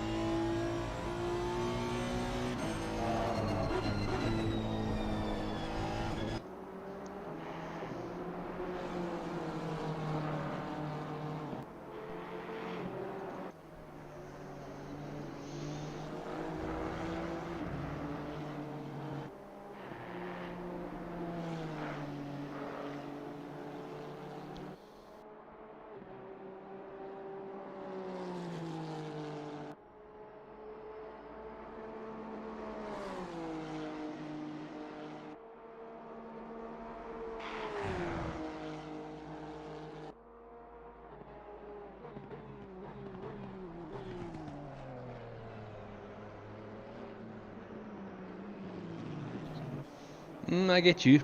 Dylan saying why they Now you know why we are trying to save a stop. 7 to 10 is close. Yeah, exactly. I mean, it's 3 cars sitting on 472 laps at this stage, but you are right in the middle of that one, and currently 86, just under 87 seconds behind 7th place Lionel Clue. So at this stage, Dylan, you'll have to save more than a pit stop. You'll also have to make up between 10 and 15 seconds out on track if you wanna pass the likes of Lionel Clue and team.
So, very good morning to everybody that has joined us since we last spoke.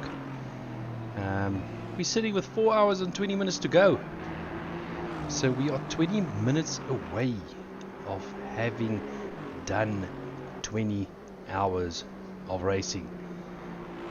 In this 24 hours of Spa, just a quick reminder, proudly brought to you by RaceFace.Pro, Resource Complete, Karibu Networks and Extreme Service Centers. So I know I saw all the comments on the YouTube, and Spec Plant, I do agree with you. It is it was awesome to see Lacuna, Ethan being up there, currently in third place. Christopher Radloff and them have overtaken them for the second place position. It's been a kind of a seesaw battle between Christopher Radloff and team and Ethan and team during the course of the night, swapping that second place position around a couple of times, but they are not pitting at the same time, so anything can still happen between these two. Then in fourth place we got Ryan Barrington-Smith. They had an unfortunate mishap, and they had a unplanned meeting with a wall that resulted them to drop back to fourth place. They were at one stage battling it out within a second of each other with Ethan's team. Further down the field, Dean Cabasa only 1.8 seconds behind Lionel Clue. So there's maybe a little bit of a battle between the two BMWs. The BMW of Dean Cabasa and the BMW, oh sorry, not the BMW, the Honda of Lionel Clue. So yes, a little battle that is starting to shape up and starting to draw closer. Kleinans, Jan Kleinans, yes he did. You had a good battle with Ryan while it lasted. Jan, he unfortunately, lost the car, and the car hit a wall, and they had to tow the car back to pits, and that's where they lost almost 2 laps, sitting in the pits. Let's say about 1.5 lap with the car sitting in the pits, and that's why they dropped back to fourth. And that has given your team, just under a minute lead, 57, almost 58 seconds over the fourth place logistical nightmare racing BMW of Ryan Barrington-Smith.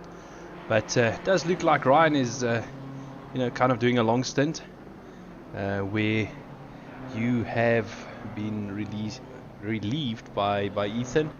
So but you guys are doing awesomely well, fighting your way up the field, and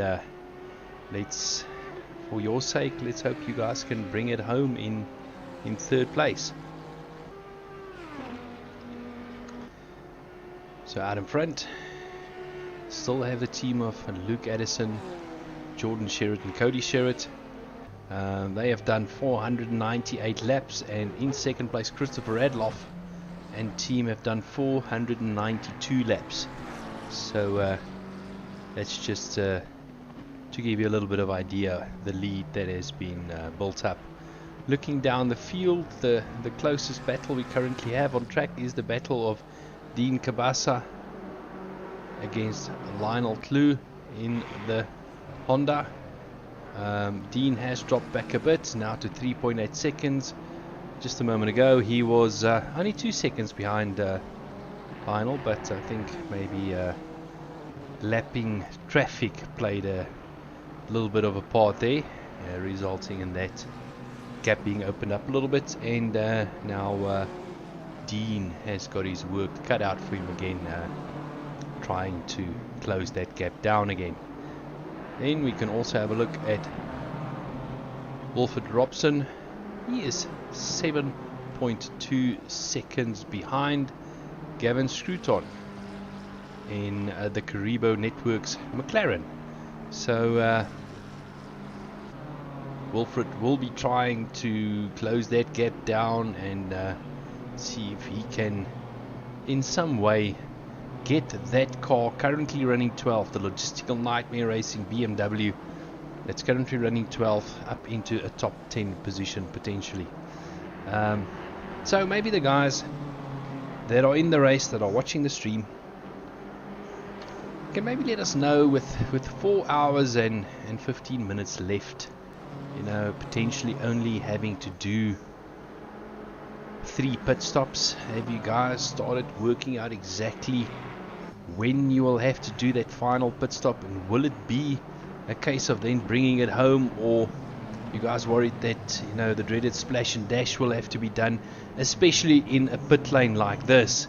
You don't want to do a splash and dash at the end of the race. You want to try and work out your pit stop strategy in such a way that it's not necessary. So if there is some fuel saving that will have to be done, you know, now is the time to start doing that, so that you don't have to do that splash and dash at the end of the race.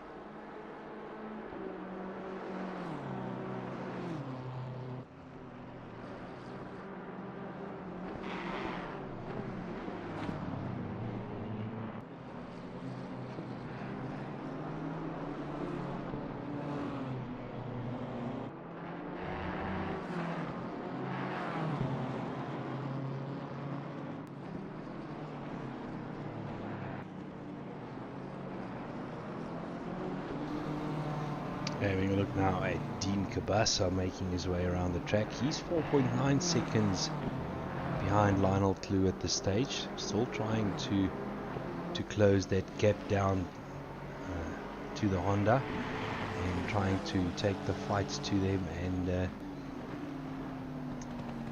this is at the moment the closest battle on track, followed by the battle just behind them between Gavin and Wilfred.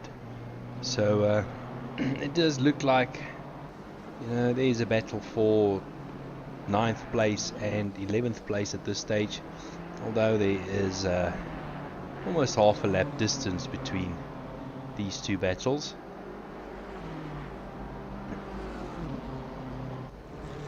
And at this stage we've got the team of the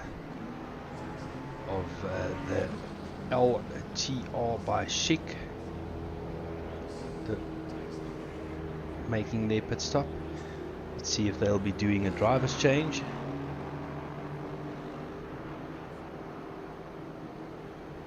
Spec Plant saying Ethan must be patient and keep it off the gravel.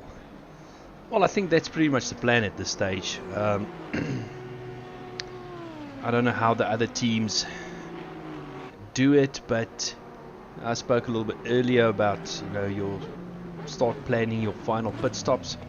Try and see where exactly or when exactly you will need to do that final pit stop. So I think that's very much the plan at this stage. They are still kind of in a race with second place. Christopher Radloff currently driving. So, but as I said before, them in third and Chris in second place. They do not pit at the same time, so I think we'll have to see after the final. Oh, as we see a disconnect there in the background, I think that was almost a disconnect. See a bit of cars doing a bit of flying. The Aston Martin in the background.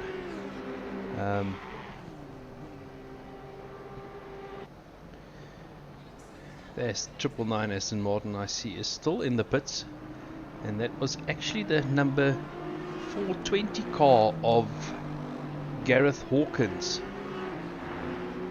that took a little bit of a flying detour as they came out of the first corner.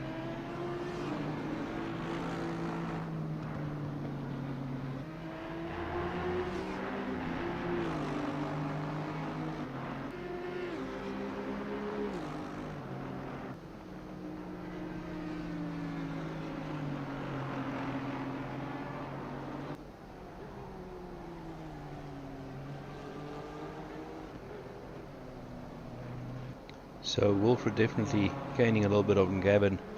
Now only 5.1 seconds behind, so it does look like he is starting to get on a mission to try and close that gap down to Gavin.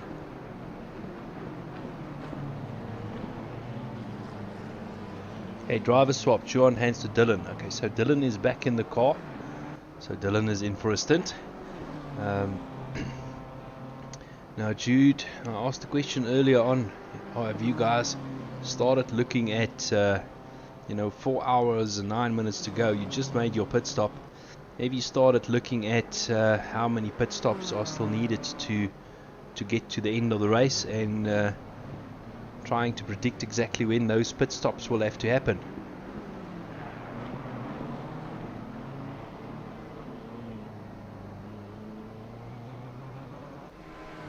Dean Cabasa making his way around the track. He's only 5.6 seconds behind Lionel, so that gap does look like it's remaining fairly constant, but the gap that's definitely starting to decrease is Wilfred Robson.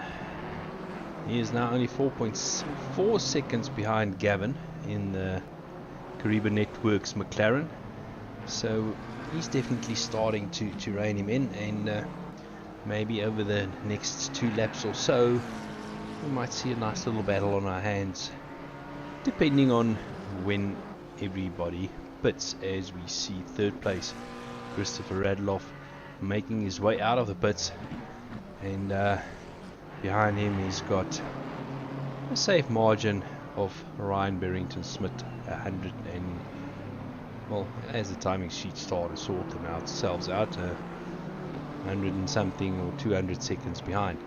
But Christopher Radloff out on track, and you see that's what I've been saying, these two have been swapping positions the whole time. So with Christopher Radloff and them pitting, that puts Ethan Lacuna back into second place, and the next time Ethan pits we will most probably see that position change hands again, because Ryan Otten's now only 35 seconds behind Ethan. So we'll have to see when this little Audi makes its next pit stop, and then you guys can decide for yourself how many pit stops are still needed to get to the end. But just over 4 hours to go, so we can say just under 20 hours of racing that has been done.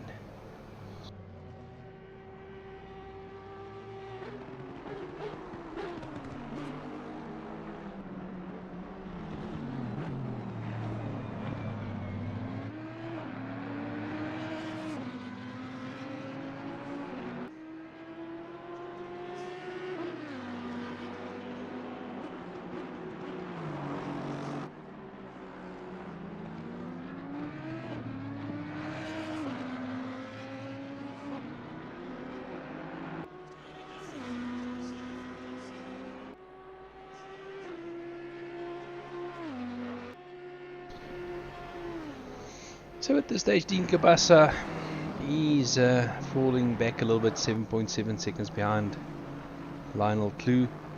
So Lionel has managed to open up that gap a little bit, and Wilfred 4.9 seconds behind Gavin. So not making as much inroads into this gap as what he did a couple of laps ago. So those two gaps have fairly stabilized, and I think we will have to see as we see Reinhard Harman bringing the McLaren into the pits. So also I think they might be thinking about how many pit stops are still needed.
So Wilfred Robson now only 2.8 seconds behind Gavin Scruton.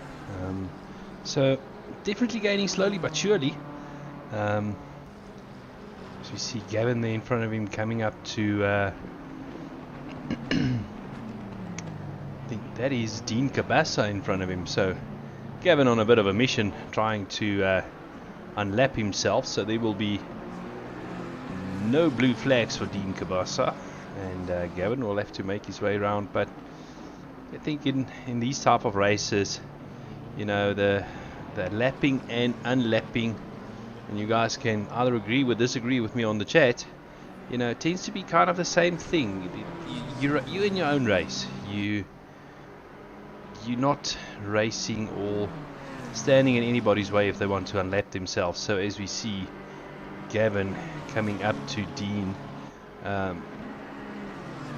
I predict that Dean will just let him go through and not, as we see him move up the inside. No, he's going to decide to tuck in behind Dean Cabasa, but I don't think Dean is going to put up too much of a fight, because they are in entirely two different races. Gavin have done 489 laps and Dean has done 490. So yeah, there's only a lap difference, but it is a very long lap that Gavin has to make up before he gets close to Dean. And there's still the little matter of Dylan Hall also being in the way that Gavin needs to get past, but that has allowed Wilfred Robson to close that gap just a little bit to 2.6 seconds. So not quite yet in the orange zone, but very close to going below 1.5 seconds and getting that orange delta, showing that we're starting to have a close battle on our hands.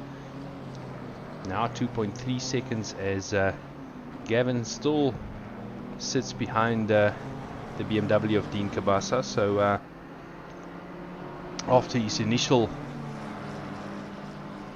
quick closing of the gap to Dean, he has decided to hang back just a little bit, as we see him there going through the shot with Dean in front of him and followed closely behind by Wilfred Robson.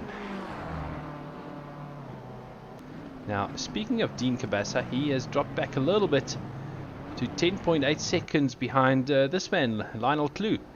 So initially he was in the 5-second range, but unfortunately dropping back just a little bit, and now he's got the likes of Gavin trying to unlap himself in that Karibu Networks McLaren.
Navario, you're saying someone at the top 5 disconnected P4 might have been Ryan Ottens. At this stage, you know, they're sitting in the pits. Yeah, that has dropped him back to 5th position, and has allowed the likes of Yaku Nudia to overtake them. So that car is going to be in the pits for quite a while. Gideon Renner has just passed the start-finish line to start his 498 laps. So he is a good 2 minutes and 20 odd seconds behind the likes of Ryan Ottens. So let's see if Ryan Ottens can get back out on track before Gideon Renner catches up to him. Further down the field, we've got Gavin Shruton in the pits, so that has released Wilfred Robson into 11th place. I think we're going to start, maybe 3 hours and 55 minutes to go, just under 4 hours. We're going to again maybe start seeing a round of pit stops coming in.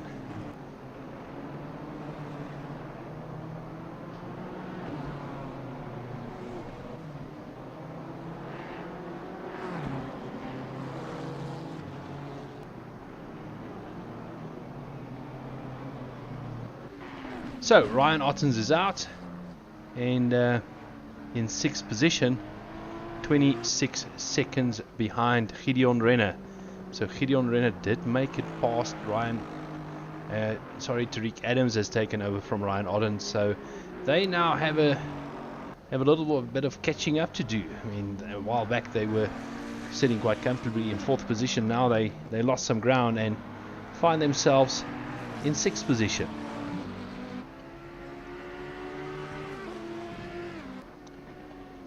Out in front, looking at our top 3, we've still got Luke Addison leading out the field. Ethan Lacuna, he's still in 2nd place, 2 laps in front of Sean Skitter. So the LNR team has made it back up to 3rd place, but he is 2 laps behind 2nd place man Ethan Lacuna.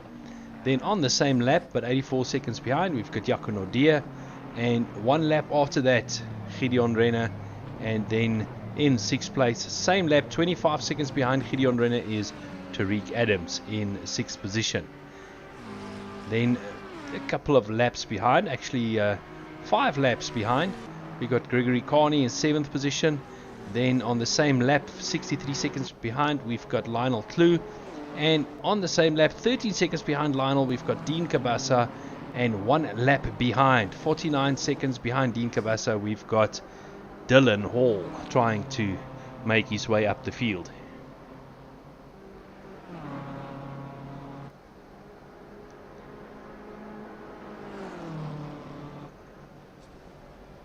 Just out of interest, the 999 Aston Martin has now been in the pits for a total of 11,467 seconds. I'm going to need a calculator for that one to try and work out how long that car has been sitting in the pits.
See, after that little mishap,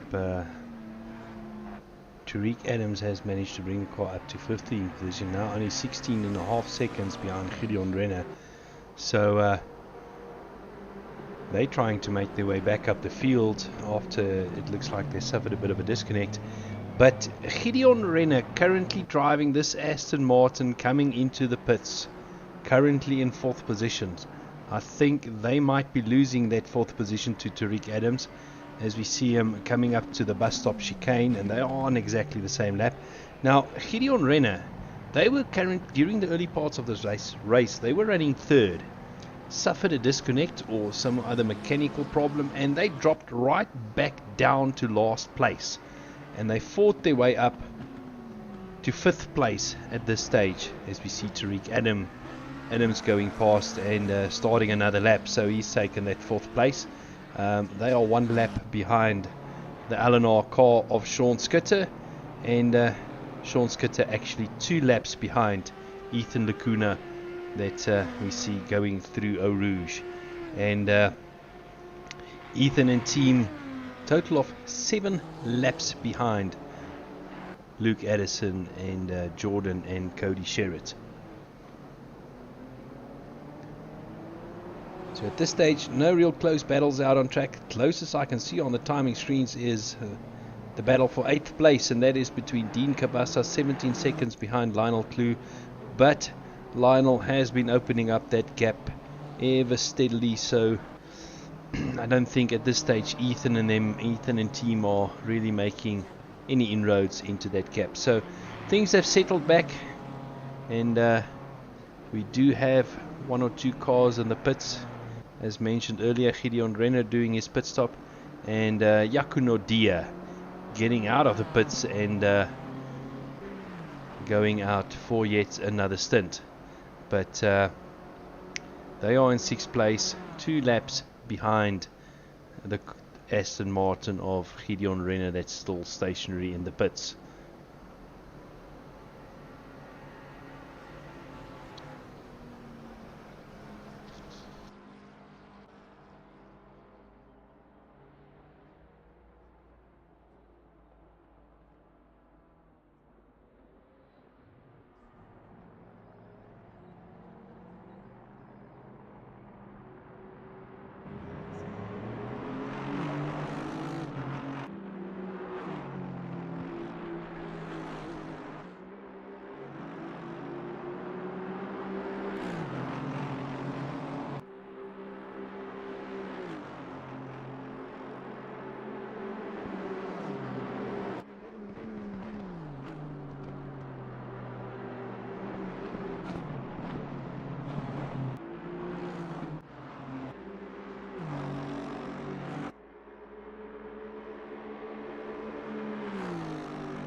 Oh, good morning. Good morning. Didn't you get the memo? I've had fun this morning. Stephen, how are you doing? Good and yourself. Oh, you know, everything has died down a bit. I mean, the YouTube chat is quiet. The gaps are far and wide. So, you know, at this stage, it's almost like we're just watching the clock run down. I mean, the closest battle I can currently see on my timing screens is Flip Van Sale, 13 seconds behind, I almost said Gunther Steiner, but Gunther Krier in the Aston Martin. So things does seem to be a bit quiet at this stage. I got a question. We are very well known for butchering names. Yes. Is that Gunther Krier or is that Gunther Kruger? Well, the English would be Kruger and the Afrikaans would be Krier. So what's right? Both. For you, it's Kruger. You're gonna have to ask the driver that one. Because we know Douw Gerber. That's English. Yes. But in Afrikaans it's Gerber.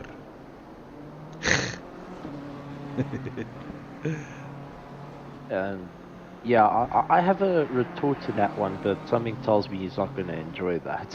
Well, Avaria asking on the stream now, but why is it different between Afrikaans and English? It's just a matter of pronunciation, because Stephen, you know, Gerber, can you say Gerber? Gerber. There we go. That's as close as I can get it. Yeah, so it's a mat, but you've got no issue saying Paul Gerber or Douw Gerber. So I think it's just got to do with an ease of pronunciation, and that's why they changed from Krier to Kruger. I mean, in Afrikaans we talk about the Krierrande. In English they talk about Krugerrands. It's English pronunciation. That's very true. Yes, Avaria, I am resting my case. Christian Esreiser says, morning all, will join you shortly. Oh, well, you're welcome to come and join the Madhouse. Hang on, is someone voluntarily wanting to return to the Team Leap Together box? I just want to point out that is unprecedented. Please check that man for any insanity. Yeah, scan him before he enters. Yeah, that's it. So, you're telling me that you've had an eventful morning this far? Yeah, I've joined many in the morning rituals of having the Powerwolf. We need to talk nicely, because somebody called RaceFace.Pro just said good morning all. Ah, okay. And WT, I suppose that's WT Botha, that said he was waiting for some lacquer tunes that never arrived. The problem is I can't really play copyrighted music, but I can create some ambience. Genuine. With the songs that we've got that we use for the streams, this just carries on forever. No, I have gone one step further. I have downloaded more. So, for everyone here,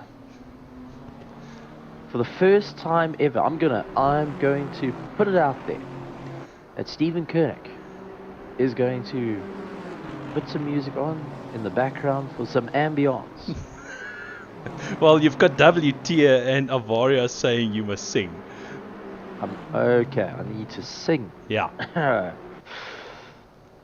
Alright. Give me... I'll find the right one. Don't worry.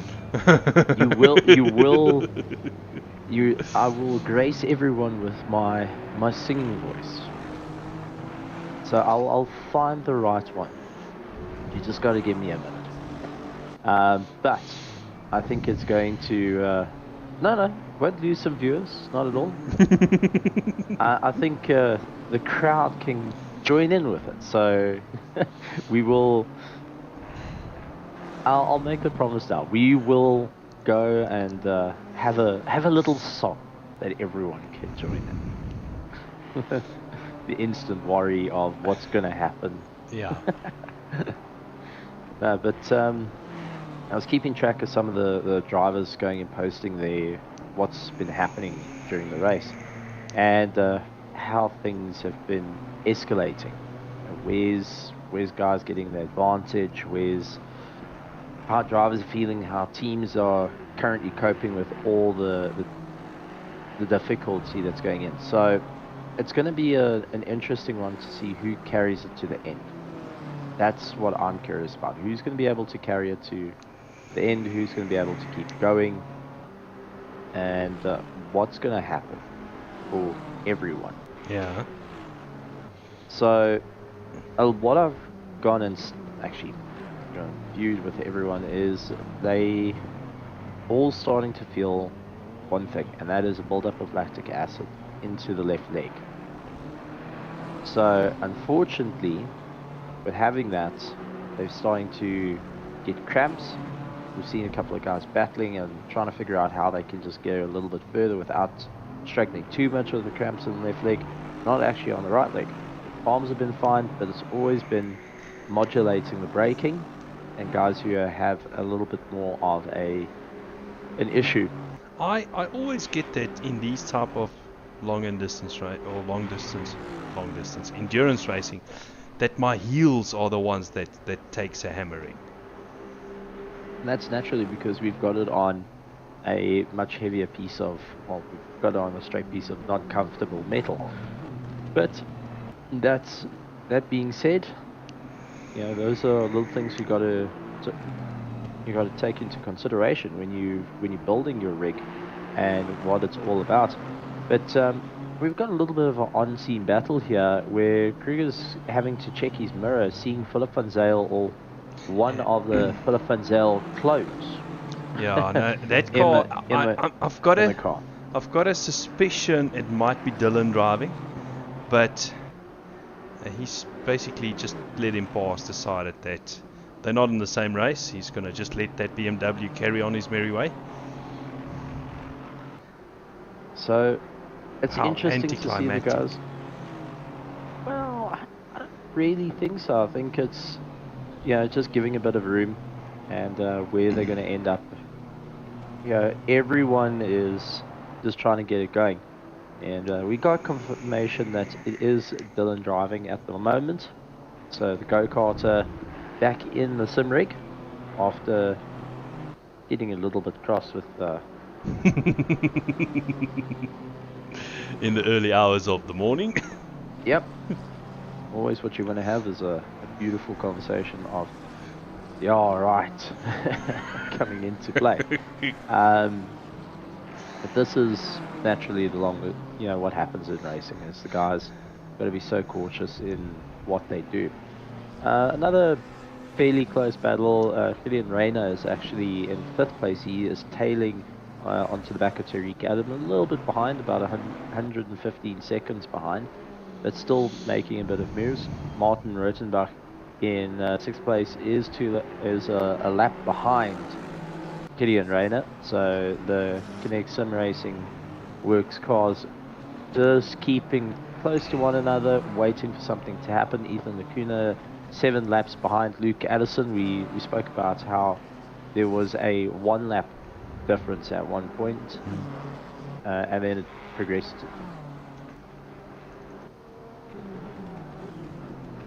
You can still hear me? Yes, we can still hear you. We know you're still battling with your electricity. Yeah, it's electrifying. So, yeah, it's all you can say that really, but. We spoke about Luke Addison and his teammates all being a very strong pairing and what they will be able to do. They've managed to open up a 7-lap, going 8-lap gap away from the competition, but they haven't been able to break into double digits as yet. I feel that they've, as much as they're pushing, it seems like Ethan Lacuna and the team are trying to retaliate in a way. They're trying to close down that gap. Yeah. Now, Arvia, he's asking if everyone did brake pad changes. Now, Arvia, I know you guys did at the 12-hour mark, but unfortunately I can't tell you if the other guys did brake pad changes. When we raced in ACC, Stephen, we normally did brake pad changes in a 24-hour race. They didn't last the whole 24 hours, did they? So these brake pads will only last you, even if you put the hardest ones on, they're only going to last you right up until the 11-hour, 12-hour mark. But it's also depending on how much pressure you're putting it, well, how much you're abusing those brakes. You might need to change it slightly earlier. If you can keep it a little bit together, you should be able to get it to about the 13-hour mark before everything starts landing up with an issue. And these are little factors that come into play that you got to try and figure out, okay, what's going to be the best thing for it. I know that we spoke about, you know, different strategies coming into play, and beautiful, we've also got our spam bots. I do apologize, so we'll get rid of that. Ladies and gentlemen, we finally, after more than 20 hours, have a YouTube moderator on the stream.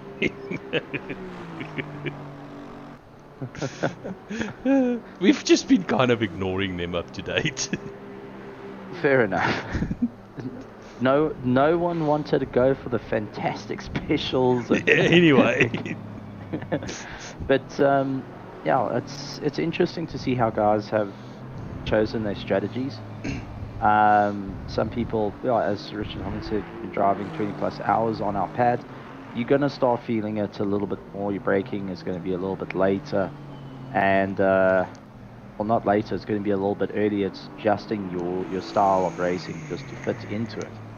So these are things that teams have got to be cautious of. They've got to try and figure out what's best for them and how they're going to move forward in the strategy.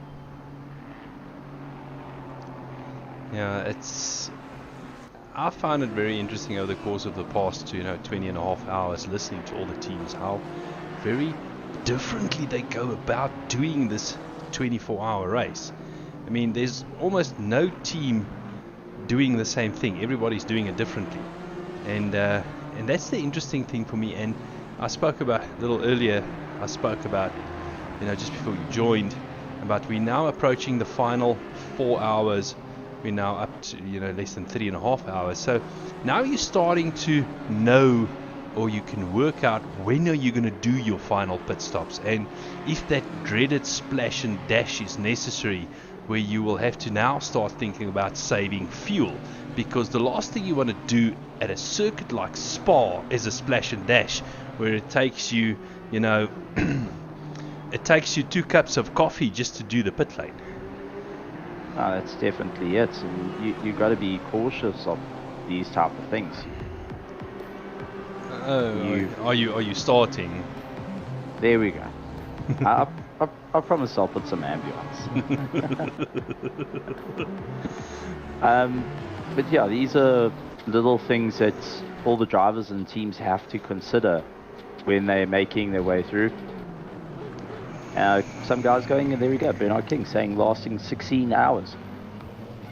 Yeah, so Bernard and them definitely started feeling it, and they had to change. I think the last time we did an ACC 24-hour, I think me and you, we did it at 12 hours because we knew we were going to have to do it at some point.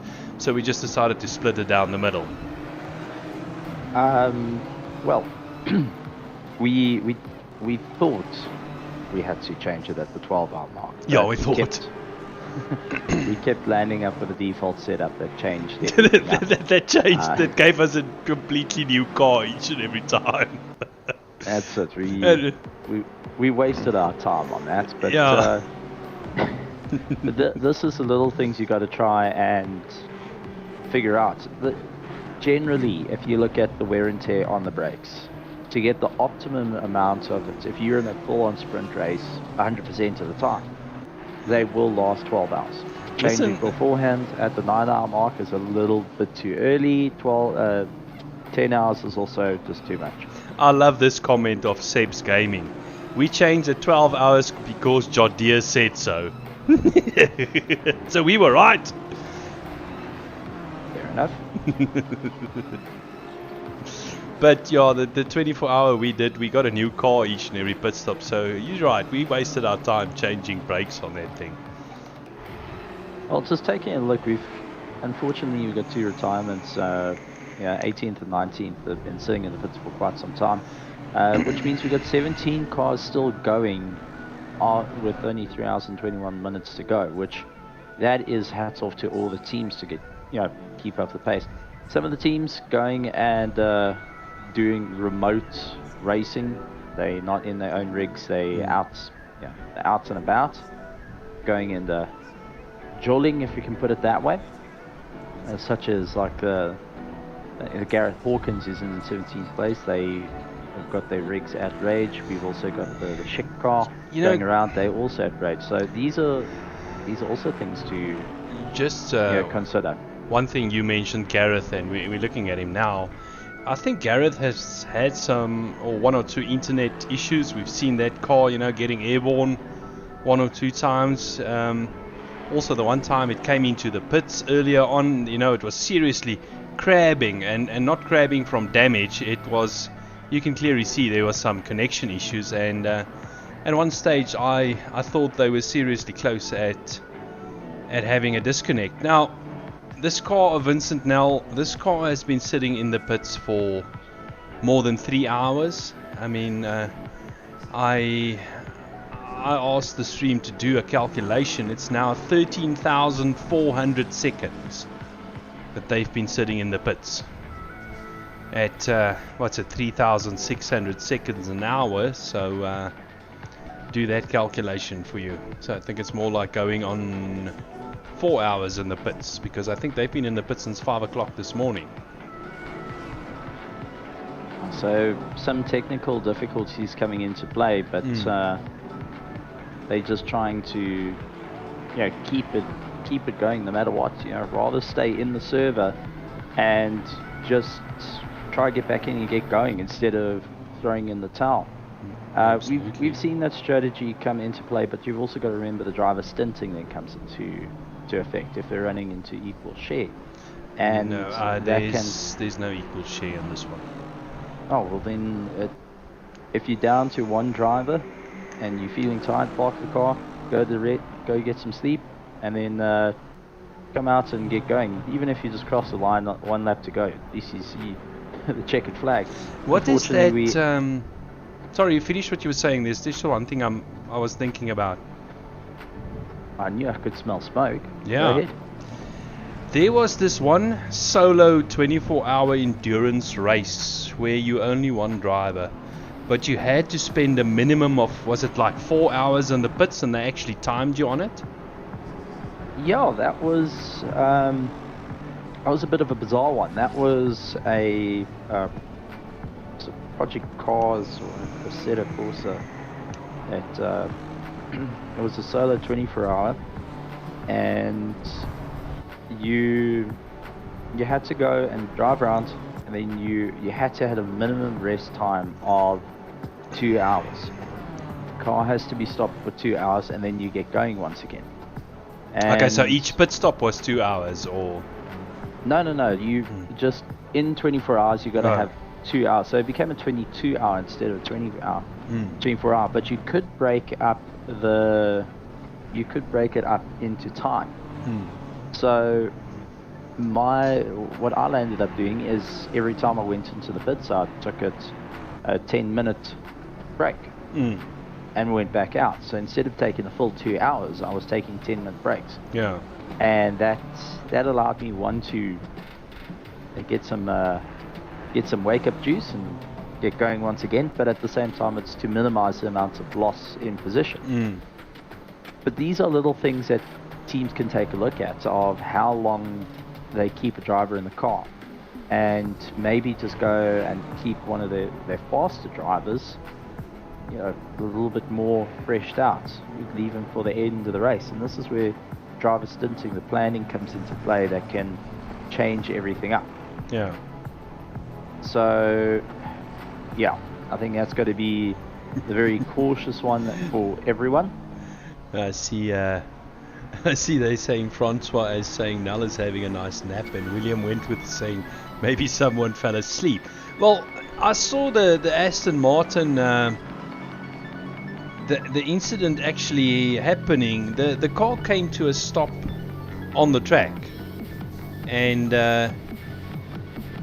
it was towed back to pits, and it's been in the pits ever since. So I'm not sure what happened there. Was it a steering wheel disconnect or a pedal issue or whatever? And maybe the other drivers are sleeping and he's still trying to wake them up. I don't know. Those phone calls in the morning. Yeah. Hey buddy, you mind just getting going once again? We made phone calls like that. Yep. I think everyone at this moment have contacted their teammates saying, "Listen, we got to get going once again. Come on." And where it all ends up, because remember we spoke about strategy changes and it just disappears. Whatever you planned changes. If you gone in with plan A, as soon as you boot up your computer, it's done. You're not gonna have that same plan. So yeah. Yeah, when Dylan was with us in the commentary box, they spoke about this nice little spreadsheet that Flip made, and Flip made the comment that as soon as the race started, he deleted it. Well, realistically, we know some drivers are very methodical in the way that they enjoy, well, they do all the strategy-wise of things, and then you get others that go in without a strategy. Like us. Just jump into the race. And plan it out as it goes. It's a viable strategy for everyone. It tends to work for us. Yeah, it can either work or fail horribly. Either way, you're still going to circulate at some point. Yeah. But there we go. Got the radio on for the endurance race. Hopefully some nice Sunday pump-up music to keep everyone going on to the circuit. This would be a good time to do this view. Let's go in car with Dean Cabasa, listening to the tunes. I suppose these cars don't have radios in the same way they don't have airbags. I think if you have to jump into Dean Cabasa's car, you're going to have to play some lo-fi. Because if anyone's had a chat with Dean Cabasa and you go and you talk to the man, he's very smooth, he's calm, he's relaxed. Yeah, this is... I've never seen him get too excited. He's always been just calm. And I think there's a lot of drivers that you can go through the list that's always just been a little bit calmer. They've got no issue with everything. And they just soak in the pressure. They soak in the drive. And sometimes that's what you need. A more conservative, calm driver just to circulate. And that's where it goes. Yes, Alan, I'm sounding calm. I just wanted to make that comment. That, Stephen is sounding very calm this morning. That's it. Coming to you live from Spa during the 24 hours of RaceFace. That's it, Got to welcome to RaceFace Radio. Glad to have everyone around. Please pull up a chair. Pull up your drink. It's a Sunday morning. As we look at the weather. So and if you take a look to your right, you will see trees. If you take a look to your left, you'll see even more trees. Yeah, at Spa. Farai Sabanda says, "Go homie, Dean, race face, smooth operator." Yeah, that's my that's name is definitely Carlos one of the Sainz cases. and I drive for Ferrari. Yeah. We're not going to go there. Well, you can go there. I'm not sure many Ferrari fans want to go there, though. But at this stage, Dean is 7.4 seconds behind the LTR by Shikar, currently driven by one of the Flip Van Sales. We're not quite sure which one. I think it is Dylan Van Sale or Flip Hall, one of those. Yeah, no, that's true. That's very true. And so far, everyone having a good race. And no unexpected piling off into the walls at the moment. Everyone just busy trying to circulate and move forward. We're getting confirmation it is Dylan in the car. Well, the only problem there, if it is Dylan in the car, he needs to go faster.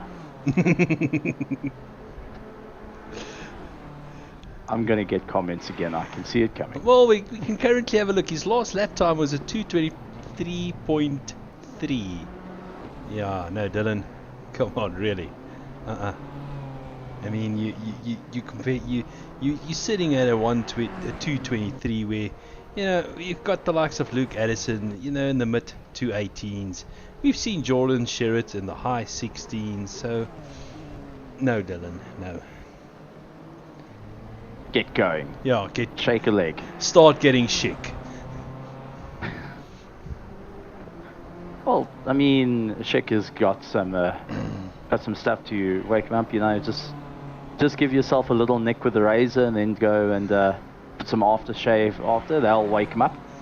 Yeah, before we know it, we're just gonna get a comment in the chats that says, "I'm on my way." Well, Dylan, guess what, buddy? Both me and Steven have got the buttons to let you in. Totally agree with Anton. Ethan Lacuna at this stage, he's just cruising around, and I wonder what happened to Essie. Maybe Essie decided to go and have a couple of winks, and decided to go and sleep. What was that? Just a surprise, because we said he's going to fall asleep at some point. No, never. I will just keep going. And, well... Francois Potti says, "I just want a reaction from Nel when he finally wakes up." Have you got any snoring noises there? I'll find one, but I think at the moment his team is just straight out trying to get him out of bed. At least he had the decency to put the hazards on. Oh, it's just going, and got to change things up with we're gamers. We like having odd sound effects going off. That's for certain. Yeah, and we haven't had the opportunity to play them in a while. We had to be very serious. So yep, I think for if we go on board with one of the drivers, we can actually get a sense of what people are saying to one another, and whether they're going to be able to keep up pace. I know a lot of teams are coaching as they go. Straight out, I mean, you listen to Dean Cabasa, he's got his teammate. Sammy, you will wreck the car. We will not finish. You have to stay on road, Sammy, please. Oh, fuck. Sammy, what are you doing, man? Fucking hell. Sammy, can you please concentrate? Please, I beg you. We are wrecking the car. Oh, Sammy, you are wrecking the car. Shut up. Sammy, what are you doing, my friend? Shut up. Don't let me drive. Okay, now that we've got that out of the way.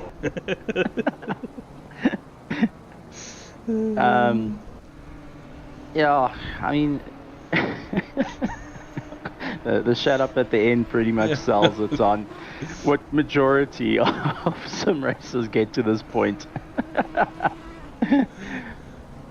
But this is what it's all about, enjoying enjoying the race and enjoying time with your mates. Yeah, anyone entering 24 hour, even just the spectators being in the comment sections, it's always enjoyable to have it, and we love seeing you guys. We love seeing all the action that comes from it, and all the conversations that branch out from it. It makes life a little bit more interesting. And I think that's what's needed in sim racing.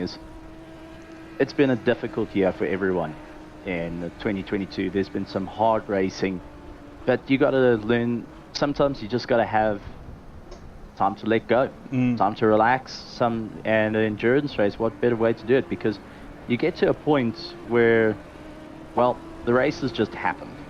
You at the moment just driving around for the sake of keeping up with yourself, and then suddenly you start calming down, you start loosening up, and that's when the comments start coming out, especially when you've got sleep deprivation coming into play. Well, that's when the chirps start happening. Now, the one thing I want to see RaceFace doing differently maybe in the future, and I don't know if it's such a good idea always, but Stephen, you would know in a lot of the enduros that we have done, especially the World Series ones, where you need to be in their Discord, they assign you a team channel that you need to be in.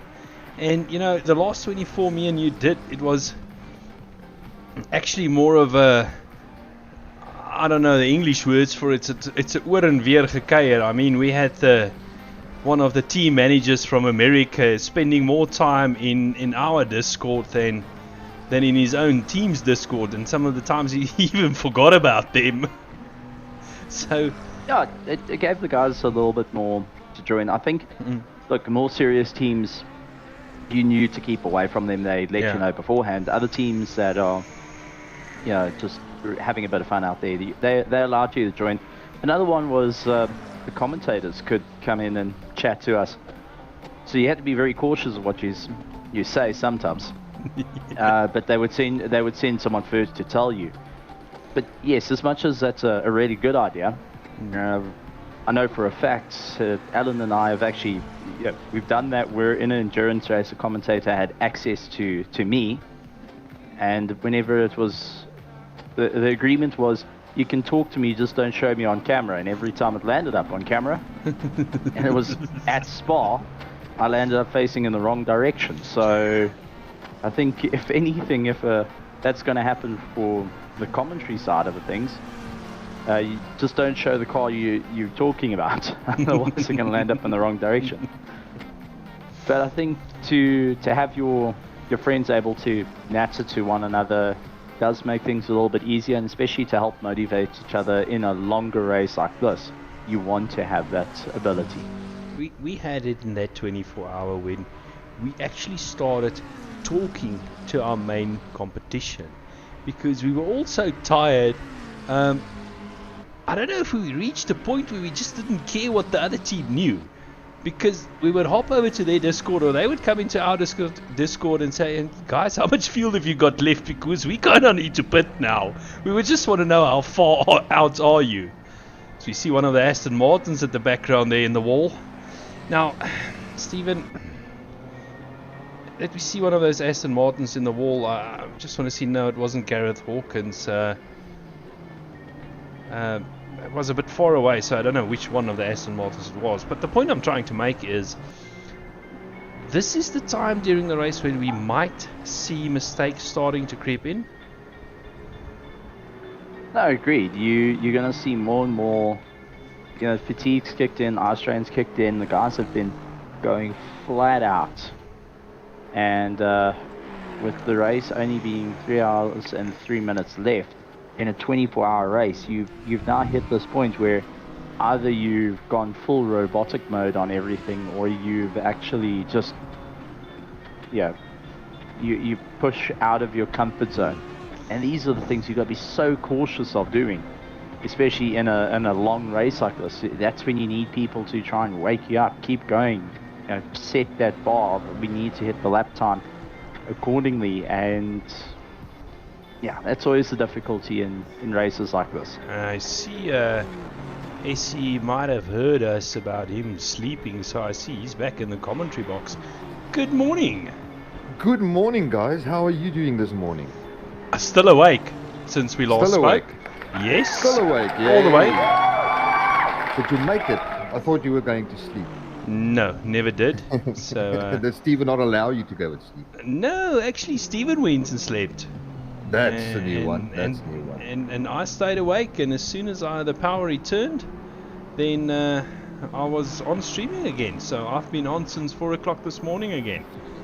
That's nice. I was forced to go and sleep by Eskom. Yeah, no, I had the same. Don't stress. Daddy Ramaphosa said I need to go to bed. Yeah, definitely. So, but even I had a 4-hour load shedding this morning at 4 o'clock. So I was so glad when the power came on. I thought you were going to say you were so glad to go and sleep. No. I actually didn't want to go and sleep. We was having so much fun. But I knew I had to, so I had to go and sleep. And then when the power came on this morning, first thing first, check where the guys are, how's the car doing and everything. So, Essie, we need to kind of address the elephant in the room. Which one is that? The fact that you guys are sitting in second place.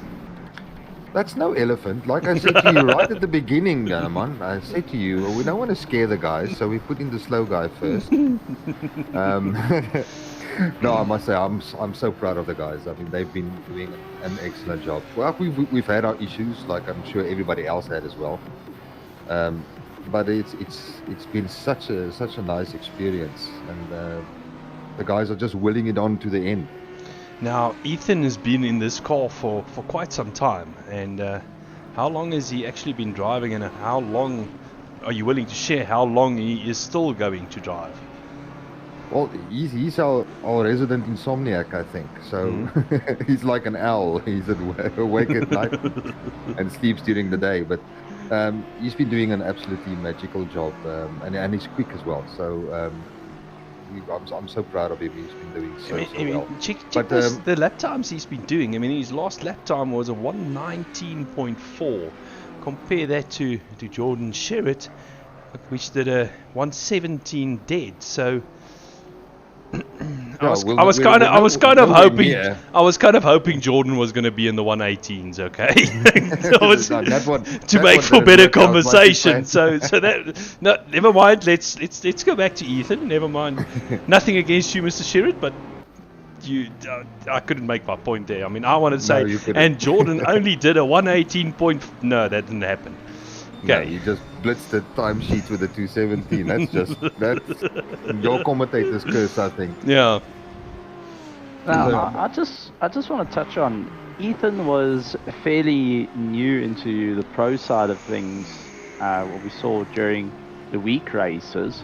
Yes. And came in with an absolute storm, took people off guard.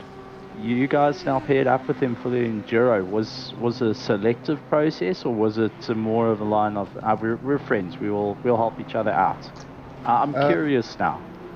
No, that's not actually correct at all. Well, Ethan's story is very similar to mine, where he wanted to race and wasn't able to find a community or a group of guys. And then somewhere along the line, he popped into our Discord and we started chatting, and we said, but come and join us. So he's actually part of the SRC team. So it's not like we joined him. He's already part of us, so we would have been doing this in any case. But yeah, he's been an absolute powerhouse coming in. New as well to the whole sim racing scene, as most of us as well. So he's been a real star, exceptionally quick driver. Oh, well, I mean, it's awesome to see you guys working together, building up a rapport, and nice to see that guys are coming in and out of teams, working towards a common goal. Hey, let's just go racing. Yeah, we're not. I don't know how other teams operate, but we're not exactly like a team as such. We're just a group of guys with different levels of speed and experience and all that, just having fun together. That's how we operate. So we're not a team like I don't know. You'll probably know more about using that as a proper example, but we're just a bunch of guys just having fun. No, Doesn't not really. matter. That's- Doesn't matter what your skill level is. We don't care. If you want to join us, you join us, and we just have fun. we and started that's how off. we operate. We started off exactly the same. And that's where our team name actually came from. Team Heap Together. Now, for those of you who don't know, this team, us, came into existence during the RaceFace Kyalami 24-hour, where we had this whole plan, and there was sponsors and the team owner at that stage. We had a different name. Withdrew, like, Stephen, what is it, 2 days before the race? And 3 days before the race. And we were in contact with Bertus, and we spoke to Bertus, and we said to him, you know, he asked us, what are you going to be called now, because you're not going to race under the sponsor's name anymore. And we said to him, well, you know, we just a bunch of guys now heaped together, so Team Heap Together came about, and it kind of stuck. But our motto and still our motto is to have fun. If we're not having fun, we have doubts of why are we doing it. So exactly. Yes. So that's what we're all about, and we go out to have fun. And throughout having all the fun, we did good. We did really good, and we started taking things a lot more seriously, but still had that fun factor that must always be there. Yeah, that's the most important thing. You must remember why you're doing this in the first place. I mean, and we are one of those teams that absolutely sometimes do zero planning, and you know, it has worked well for us in the past. Just wing it. And it has bitten us in the past quite hard. Stephen would phone me and say, yeah, Janneman, you know, how you feel about doing a 12-hour sometime? I said to him, well, Stephen, you know, that sounds quite lekker. We must have a look. Yo, how about this afternoon at 3 o'clock? What track? Yeah, why not? Let's go. I think that's awesome. I think that's where a lot of the teams come in. Yes, you do have some pro teams out there like your Apex Racing, Team Lamborghini, all that, where the drivers have a certain criteria. I mean, I was taking a look at Alec Olsen actually this morning, put out a whole video that climbed out of bed and he was going practice time. He was going to go and get some practice in, despite the season being worn off for him. That's what he has to do with the team. So these are all little things that you take a look. And Anton Lam is saying all you need is tire pressure and fuel. Yeah. Tire pressure, fuel, and a whole lot of not quite sure where it's going to end up. Now we went through the discussion last night, Anton, and me and Stephen race on iRacing. We haven't been racing on ACC for a while now. On iRacing we don't even need PSI. The rule of thumb on iRacing, as low as they can go. If they allow you to start at 1.1 bar, that's where you start at. So you sometimes it's not all the cars. it works out then. Yeah. But generally, yes, you just drop the tire pressures to as low as they can go because of how the heat is worked out. These are little aspects that each sim has that you got to just deal with. And we touched upon this earlier, Anton saying, I agree completely with your view on the driver shouldn't fuff with the settings on the pit. And iRacing allows team to do all of that. Yes, that is one of the big reasons, and I'm going to be honest, why we prefer doing our endurance racing on iRacing. Because Stephen can drive the car, I can set up the pit stops, I can drive the car, Stephen can take care of all of the stuff. All that I need to do is drive the car. I don't have to worry about that. Yeah, it is a bit finicky on ACC, I must admit. But with Spa having such a long pit, lane. You've got plenty of time to do the necessary tweaks That- and balances. that But it's is not the an- same for all. Yeah. That's not the same for all the tracks, though. No, it's not the same for all the tracks, and the driver swap on iRacing very different. We don't have to nominate anybody. Anybody in the team, as soon as the car comes into the pit, anybody in the team can click remove driver, race, and you are in the car and you are racing. Now these are all the little aspects that come in, and you just got to deal with it. As Tian's Bertha is saying, ACC Drive works, and that's a third-party software that allows guys to do similar to iRacing, which is this is what's needed to make it work. It's a bit unfortunate that you need a third-party software to do it, but I'm glad that something has come out to allow aspects like this. But in all fairness, we use third-party software in iRacing as well. We use stuff like Race Labs, because your heads-up display in iRacing is a very basic thing. It's nowhere near to what ACC has got. We haven't got track maps, we haven't got radars, we haven't got all these nice things, fuel predictions, how many laps you can still do. So we download something like Race Labs, and we use it as an overlay on our iRacing to give us the information that we want to see, that you guys see on ACC. So it's one of those things. Me and BT have used ACC Drive, tested it specifically for this type of situation, and it does work extremely well to give you that extra bit of control. But unfortunately, it's not free software, so and then everybody in the team has to pay for it, and it's not that cheap. No, it's true, and I mean, it's you pay for what you want at the end of the day. So it's like the liveries a lot of these guys are racing with. I assume a lot of them pay to have those liveries made.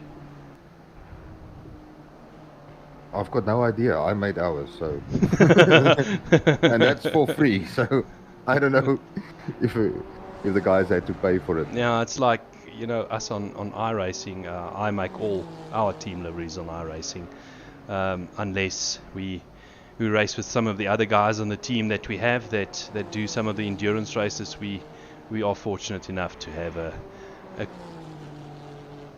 what shall we call Yaku, graphic designer guru or whatever. That sounds about right. He gets cross with me, so I don't know what to call him. Creative specialist. Call him a creative specialist. That sounds creative much specialists. Better. Yeah, cool. Yeah, that sounds much better. So it's I'm not quite sure, but I'm just seeing Kruger's got a drive-through penalty that he's busy serving at the moment, and it's not gonna make it an easy thing for their team, because it's gonna start hurting their gap.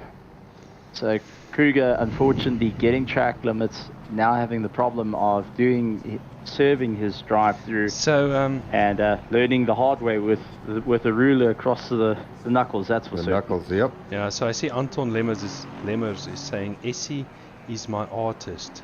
Sachte sien. Thanks, Anton.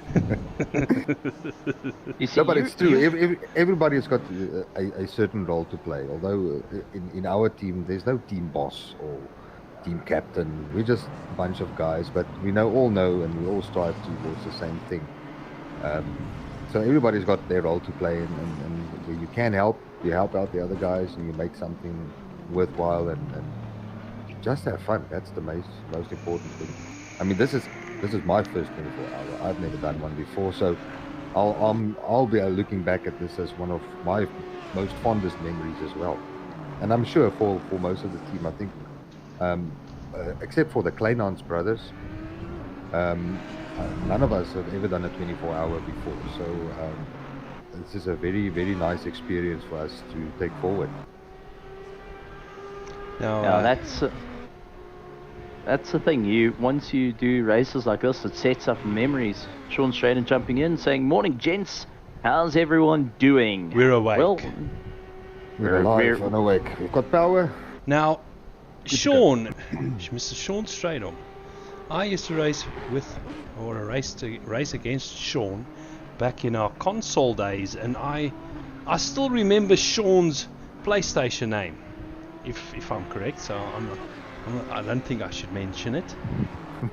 Is it not suitable for family channels? I don't know. It hasn't really got that many swear words in it. Not that many. No, not that many. so the question is... There we go, he said it.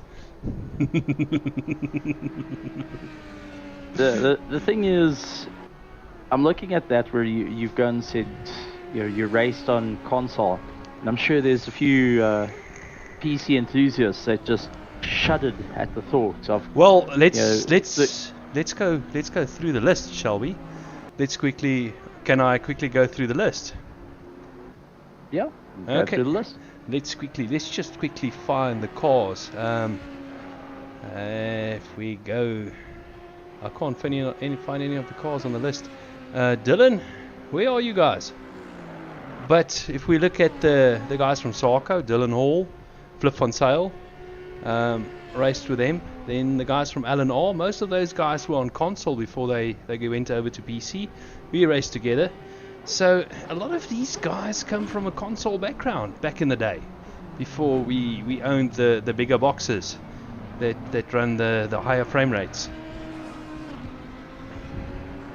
Is there a big difference from console racing than PC racing? There was a time in I think it was 2021. I can't remember exactly.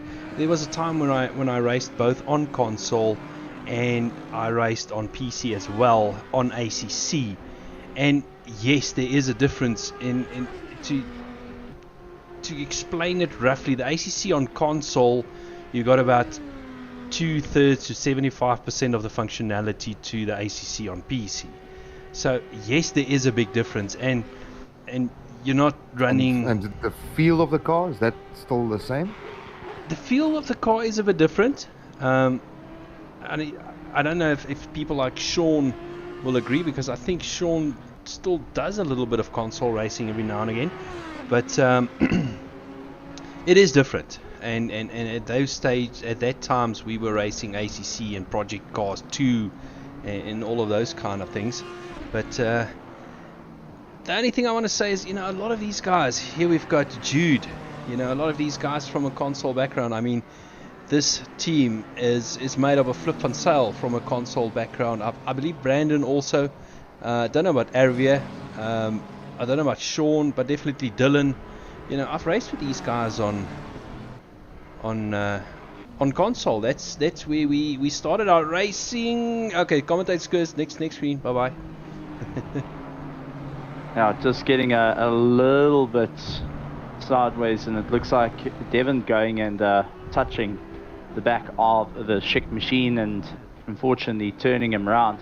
And it's very easy to do through the fast sweep. Unfortunately, if cars are slightly slower, the closing speed comes into play and you just can't really lift off the throttle, otherwise you're going to go and spin right. So the guys are going to be so careful of what happens through there. You've got to be so cognizant of what's around you. Fortunate enough, it looked like no damage was done, just other than tires have now taken a fair amount of beating, and they're going to have to try and get it up and going once again. Yeah, when I had my spin in my first stint as well, you could definitely feel the flat spot of the tires with that sideways sliding, slight vibration on the wheel all through the rest of the stint. So that's something you don't want if you're still early in your stint, because that means you have to drive with flat spot tires, and it does hamper your ability to take the corners quite substantially, actually. Yeah, I can tell you, if you hurt your tires, or if your teammate hurts the tires and you take over from it, you will get a fair amount of shudder. That's every time, or even take if they're not looking after brakes. you get brake fade. That's normally me. Are you heavy on the brakes? No. Well, we normally in Well, that you're the situation. one taking over. You get the used brakes. No, I'm normally the one giving it to Steven. And then he asked Poor me, Steven. are these tires still good for another stint? Yeah, sure, they're fine. The car feels 100. And then There's after just some wires hanging out. after Otherwise 2 or it's 3 fine. laps, Steven would say, what the hell have you done with this stuff? What? It felt fine when I gave it to you. Nah, Steven. Oh, it's you do run into cases like that. Maybe it all feels fine, and as soon as you go on the brakes, you just as you bail into a corner. But these are aspects when you're racing with a team. You've got to be so cautious of what car you get back, what condition it is, and you got to be so careful of what your teammate does. If you go and annoy your teammates, they can flat spot the tires and say, that's all fine, don't stress, go for it. And you land up You have a wild ride. Anton Lammers says, try to copy a setup JSON file on your PS5. Anton, as far as I know, back in the day when I started ACC, I bought setups because I didn't have a clue how to do it. And you basically need to print it out and manually insert the setup into the PlayStation to get what they you bought. And then you go out on the track and the car kind of feels funny, and you go back to the setups. Right, I didn't get that exactly how they printed it. So yeah, that is a lot of fun. I'm sorry, I'm laughing at Avaria's comment. So Avaria going and saying, WTF, I had my own accident with the sound. Shouldn't be listening to the stream while driving. No, definitely not. And he just had that moment, the exact sound that you were making. That's when you made it, he had the same sound. So Sean is asking us if he's going to see us at Kyalami again next year. Yes, Sean, that is the plan. We just don't know in what capacity, whether it be an official capacity or in the holding cells. But if we're in the holding cells, you're more than welcome to come and make a turn. Yeah, just make sure you bring a cake with file in it. That's for certain.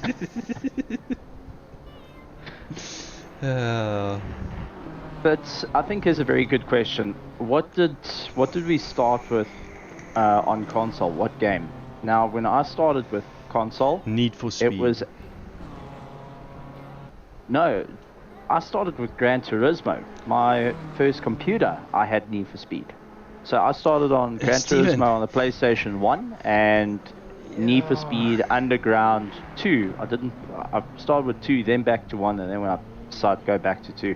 Yeah, and, I'm a couple of years older than you. My first real sim racing game, if you can call it that, call it a game, because at those times we didn't really talk about sims, and it wasn't really an online thing, was F1 2012. Fair enough. I'm gonna shock you guys. Do you guys remember? Was it Accolade? I remember. Oh, but Accolade? that's after Accolade in the mid-90s that we played on PC, that you played on the keyboard. Yeah, The I F1. remember Accolade. The F1. Yeah, I played Accolade that. with like a I played that. two-tone Yes. screen. Yes, I played that on a state-of-the-art. 486. No. Pentium 75. Oh, there we go. It was the bee's 33 knees. megahertz probably. The bee's knees. I played Accolade on. Now, That was the first time I ever drove a car around the track, if you could call it. And I watched and the track. I watched a video on Facebook the other day about Accolade, and I thought to myself, am I that old? Yes, we are. Yes, we are. if I want to, I'm going to go and talk about the oldest device that I currently own. and it's not a PC. It's not a Pentium 3, as Anton Lammers says. My oldest device that currently owned that I've done competitive racing on, which is basically 2-player, is actually on a Sega Genesis. Wow. With a cartridge, and also the Nintendo 64.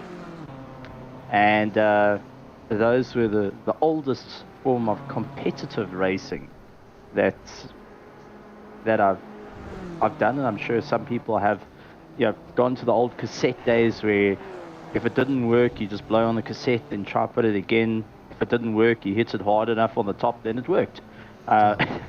So we just ask the guys in the comments just to guess Steven's age then. Yes. See what they come up with. Yeah, how old is Steven Koenig? if he played on those type of things competitively. All that I'm going to say that is... means you should have been able to walk by then. Yeah, so 60. 44. So, yeah, we're waiting for a couple more. So we've got 60 and 44. Steven is 63. 96. 18. 51. Well, Steven, you have to set the record straight. I'm waiting to see if someone says 69 just for the hell of it at this point. But I'm like, no one's going for the open-ended joke here. Yeah. But all right, well, I'm gonna shock it. Tiana's Bertha is actually the closest. 29 years old. There we go. With how many years experience? Alone or with a partner? Like I say, I'm 21 with 23 years experience. There we go. So you're 21 with how many years experience? As I said, it depends on which side of the coin you're going. But I'm actually 29 years old. Started racing when I was 4 in go-karting. So that was where it all started out for me. But I only started getting into sim racing more competitively in 2020 due to COVID.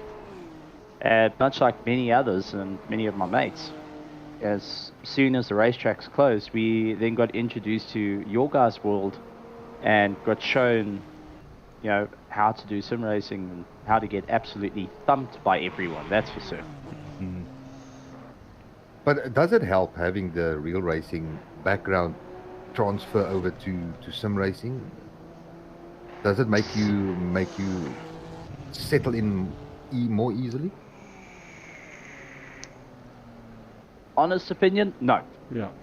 I think there is some characteristics that do carry over, but it really depends on the person. I don't call myself the world's fastest back marker for nothing. This is always a tricky thing for everyone, and it doesn't matter if you're coming from the real world and you can be the best champion in the world. Very few can carry over the skills and adapt as well as what we've seen. I mean, if you take a look, Jordan Sheris, he's come from a karting background. He's also gone overseas to race single-seaters in Australia. He's carried over the pace quite well. You've also got the same as like Dylan Hall, karting background, gets in and he's carried his skills through. But there's lots of sim racers that have not climbed into a real car that are showing, how to do things. And I think there's a clear definition, a line where the virtual world has its own tricks to the real world. Yeah. And that's where the aspect comes in. So that's where I'm leaning. I think that everyone's in a different boat. I do think sim racers have the advantage. You do have those freaks of nature or aliens that are able to just go to the top echelons and somehow find 30 seconds on the rest of the field. So yeah, if I have to talk about going the other way around from a sim to into the real world of things, it's been getting more and more we're seeing more and more guys land up doing it because of one thing, and that is sim racers are learning how to understand the more technical aspects. Yeah, they learn how to do all the calculations a lot more than the real race drivers. The real race drivers, not so much. And the setup of the car, and you spoke previously about left foot braking that we do naturally, that a lot of race drivers struggle with, and so forth. Yeah, so I do think that from a sim to going into a real car, there's an easier transition in more of a technical knowledge. So it's like going from theory to practical, instead of going practical to theory. Yeah, and you spoke, I can't remember if it was last night, earlier this morning, we kind of lost track of time. It might have been somewhere between 12 and 2 o'clock this morning.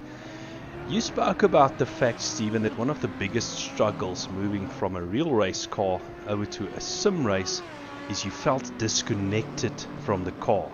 And that's why you decided, drum roll, that's why you decided to go the virtual reality route, because that felt to you the most natural. You felt more connected to the car than what you felt with screens around. Yeah, and that's a lot of drivers land up with that issue, where you've got to, there's a disconnect. You talk to any driver, or anyone that goes, for track days, you feel what's happening through your bum. And it also comes in of like the pucker effect. I always talk about pucker effect. The pucker effect, yeah. The sound effect. No, it's the pucker effect is when something is going wrong and you create such a vortex from you suck yourself to the seat. Yeah, the seat to the pants effect. Yeah, that's it. You learn to feel everything through your gluteus maximus. Yeah, then now you get that sound effect that you played for us a little while ago. If it all goes wrong.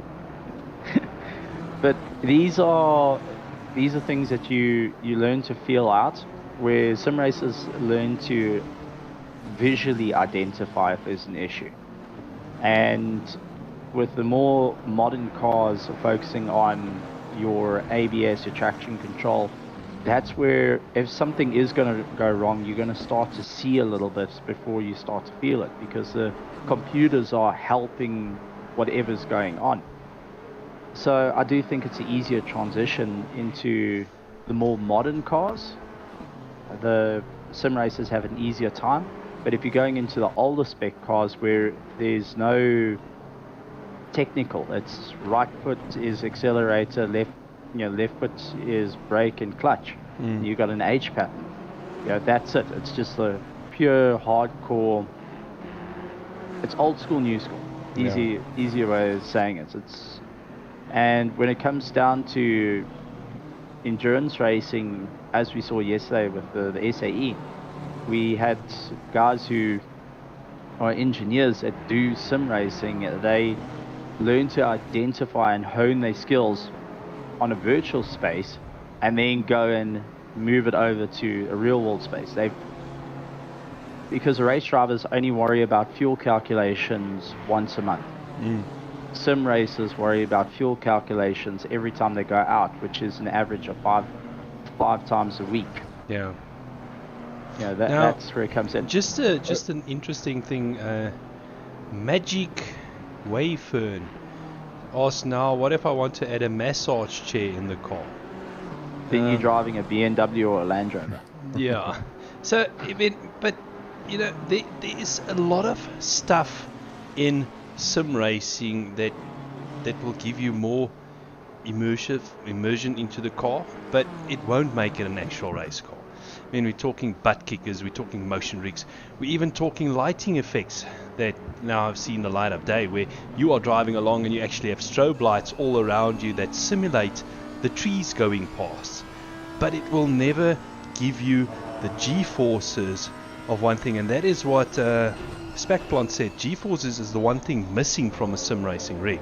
Yeah. It will never give you that. It will never, in a real GT3 car, going down you know, the pit straight at Kyalami, hitting 250 odd kilometers an hour, slamming on the brakes at 100 meters and shoving you forward in that seat. You'll never get that in a sim rig. They're saying that there is stuff like the G, or I think it's G Realm or something like that. They've actually got seatbelt pullers, and they've got the seat that physically Hoys you out of the car when you crash. Well, no, it's got pedals that, you know, squeeze your ribs and your pelvis and everything to try and add a G-force effect.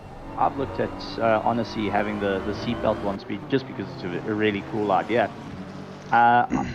You know, it's the same as I was very fortunate to go on a TGN simulator, a Werner's rig, where it had the whole motion rig to it. You had all the actuators, and it was rather exciting, but I don't think it was immersive, but it didn't really make me any quicker. Yeah, at the point it became a little bit more distracting to have it. And yeah, maybe if I was in VR it would be slightly different. I was looking at a screen, but I was so focusing on the screen moving independently to the rig that it kind of took me away from things. And also I started oohing and ahhing over the steering wheel and the pedals, you know, because the steering wheel looks pretty cool. The pedals has got a load cell. It's not a G29 pedal. No, those are little aspects that come into play. Now you mentioned screens, and this has been a hot topic, and you know, some guys race on a single screen, some guys race on an ultra wide, some guys race on a triple. Now, for me, racing on a triple, the question has popped up a lot of times: does it make you faster? No, it doesn't. I'm going to honestly tell you, since moving from a single to a triple screen, I have not gained any lap time, but it's made me, I would say, safer on the track, because I can see the cars around me. I can look to my left and I can see there's a car there. I can look to my right, I can see there's a car there. I'm not relying on a radar. Okay, first, I'm going to stop you there. Saying that it's made you safer. No, it's made you a darn pig to get past. Same as you with VR, because you can look behind you. You don't even have to look at the rear view mirror. So yeah, that's my personal opinion. You know, Anton saying optimally the screen should move with a rig. Yes, I've seen rigs like that. Don't know how good it is for the screen though. So vibrations and stuff. Exactly. I mean, the easiest way that was described to me is someone said you hold a baby and shake him and see if the baby feels fine afterwards, or whether you're gonna have an exciting time. But you must make sure the baby has something to eat first before you do it. Yeah. Don't shake too hard, but just a little bit, and see how that all works out. You might just get a knock on the door as well and say. But that's the easiest way of saying. We had complaints from the neighbor, Mr. Koenig, that there's a baby screaming. I'm just checking my motion rig. Anton saying, true, but if you could afford that setup, then screens can be disposable. It's true, no. Anton, but I'm agreeing with Steven on this one. If you want that full motion setup, do it in VR. That you've got the headset on. I've driven Steven's VR setup. It felt absolutely weird the first couple of laps, and then all of a sudden it started feeling natural to me. It started feeling like I'm sitting in the car, I can look around, I can look at my rear view mirrors. And then I also found out what Steven talk about. You're sitting in the car and there's this big red button. I wonder what this thing does. And then I got frustrated because I can't press the button to see what it does, but it's there, it's right there, but what does it do? I've hurt myself trying to go for a button and putting my finger in the gear lever off to the side, because you kind of forget about it. You kind of forget about it after a last race. But yeah, when you talk about you can afford, you know, screens breaking if you got a full immersion rig and all that. No, you don't, because you've blown your entire budget on the immersion rig that you're currently having 2-minute noodles in the pot for the last good couple of years. No, it's but at the end of the day, a lot of this stuff is immersive, but it doesn't necessarily make you quicker, because you're sitting there in your full motion rig of 2, 3, 4, 500,000 rand with your direct drive, and then this guy rocks up with a G29 and a plastic chair and a TV screen, and he just creams you around the track. That's true. We spoke about it yesterday as well. Yeah. About the hardware doesn't always make the difference. No, it doesn't. These Some guys just have this raw talent and raw ability just to. I would say there is hardware that have made life easier for me. Pedals, for instance, but that has made life easier for me in the type. Oh, we see Aston Martin again in the wall. Who was that? I am going Gunther Kruger. No, Gunther. I That's the learner Aston. Yeah, they. It's unfortunate because they're starting to drop back quite a bit now because of these mistakes creeping in during the last 3 or so hours. I was looking at the timing hours. sheets, and I saw that there were 3 of them forming a nice little train there with about 1 second between all of them. Unfortunately, the fatigue now starting to kick in more and more and starting to become more and more predominant for everyone. So this is where the race gets a little bit more tricky. Yeah. And I feel that we're in for the long haul now. Well, I just hope there's not any serious damage or so that'll completely make the driving impossible. That's the most important. Just one quick, Arvius says, that's me, I have this insane rig and all my teammates with their G29s and Thrustmasters killed me. that tends to work out that way. But Specplant made a comment about tech must not get too expensive, that it excludes 99% of all enthusiasts. That's not very true. It is true, but you don't need all that tech to do sim racing. You don't need it. Many people think it's very expensive, but if you just start small, just get yourself in and then grow it from there. And that's very much what I've been doing over the last couple of years. I started on console with a television, and I'm going to be open and honest with you guys. When I started sim racing back in the day, competitively online on console, I was driving with a Thrustmaster T80. Didn't even have force feedback on it. Right, respect for you then. And then I went to a Logitech G29. So it doesn't have to cost you an arm and a leg. And a lot of guys, you know, look, if the guy wants to spend 300,000-400,000 rand on his rig, let him do it. But you can race with him with call it a 10 to 15,000 rand rig, including PC screen and everything. And you can still be competitive, because that's where talent comes in. If you have the talent to race with those guys, you can be competitive. Yeah. And just taking a look, we do have a bit of a race going on, and that is between P10 and P11, with only 1.6 seconds between them, and there's 2 hours and 19 minutes left of this race. Yeah, that's where that incident happened. Now, we may see a battle for position right up until the line, and I think this is where it's going to get interesting, and the teams suddenly waking up to the fact that there's an issue coming into play here. Yep. What's going to happen? That's it. And the LT Racing shit car now having to watch the mirrors very closely. Well, Jude going to keep an eye as Devon is chasing down our TTHR. Team Try Hard GT, or Team Trying Too Hard sometimes GT, going and making their way through, and you can be sure that everyone is focusing on this little battle and how close they are for the top 10. And it's amazing the clawback at this point for the TTHR team to catch up to the Schick Racing car and to go for possibly a position change here. It does look like Drew's been told to go and wind it up a bit more, heading into nearly a 2-second gap, hoping to try pull away. But now what is that doing to the fuel usage? These are going to be the things to worry about as time goes on. How much fuel you're using? Is it knocking off your plan?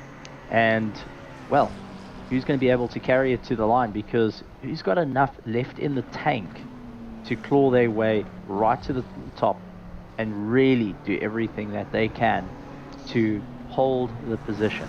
Absolutely, Stephen. Now, as the time's running out, you know, we spoke about it a little earlier around the 4-hour mark. We now at 2 hours and 17 minutes. So these guys will now frantically start working out how many pit stops do they need to the end of the race. And we spoke about it earlier, that dreaded splash and dash on Spa. Is that a possibility for some of the guys, and how are they going to go about trying to eliminate it to save that extra pit stop before the end of the race? Because you've got knowledge about your competition now. You know when they are pitting, so, and you can work that out. What's the maximum stint they can do or roughly can do on a full tank of fuel? And you know, the guys that have done these type of racings, it doesn't necessarily have to be a 24-hour race. It can be any type of endurance racing. You know, as soon as you start nearing the end of the race, you know, you start working out on what position you are and what position is possible by the end of the race if you do a couple of things differently. Go and try and suss out your competition and hope that just maybe you got it enough to get past, and if you're going to be close enough to go for it. And I'm just taking a look, since I joined the server, that LTR car has done 2 pit stops, where Devon in the team Tryhard has done 1 pit stop. So that really shows what the LTR car is trying to do. Trying to overcut him a little bit here, well, undercut, where Devon and team Tryhard are hoping to just go on the overcut. Let's see which of the strategies is going to work. It's going to be a rough one. Who's got fresher tires, I think, is going to be the question that comes into play. It does look like the LT Racing Schick car starting to open up that gap more and more and dialing it up to try and break away. They knew that they had a problem and they needed to get going. So I think this is where we're going to see the race in the long run come into play. And all I can say is both drivers are going to be so cautious riding that very, very fine line to not make a mistake, because it just takes one thing to slide them out into a wall, and that's it, game over. Absolutely. Just one thing, you're talking about strategy, Stephen. I just need to touch on our very own streaming strategy. Time's drawing closer to 10 o'clock, and 10 o'clock we're going to have to do another switch over. Now I need to ask you the question, are you able to do the next stint, or must I just go through to the end? I think I'll be able to do it, and I just need to make sure OBS plays nicely with me, but that should be no problem at all. Okay, ladies and gentlemen, so close to 10 o'clock we're going to do a switch over. It's not going to be a long one. I'm going to end my stream and Stephen's going to take over as we draw closer to that 6-hour mark.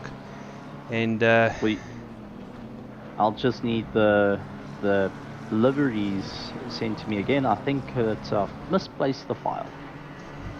Nice. Just to make sure you include ours. Oh yeah, I need to quickly think about a way. Well, a plan. If that is a problem, then I can always carry on the stream. No, it's all fine. I just need to get delivery. But guys, I'm gonna just join you back a bit later again. Let me go and You're check in with my team. You're gonna go shout at your teammates and no, make sure I won't that be shouting at you. Ethan is doing an absolutely beautiful job at the moment. So fair enough. They're coming into the pits now, so I'm gonna check how they are doing, and then I'll catch you guys again a bit later. Chat to you again. Enjoy. Chat to you again, and good luck to you and your team for the last remaining bits of the race. It's going to be a hard one. You're going to have to push. Thanks to you guys again. Chat to you a bit later. Okay, I now need to quickly get this file to you. Would be appreciated.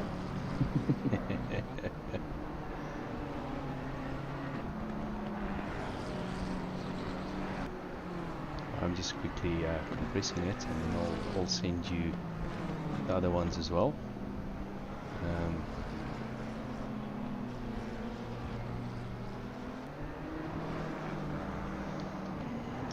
But ladies and gentlemen, it has been a great race so far, and there's still a good amount of cars circulating around the track, hoping to go and see that lovely checkered flag at the end of it.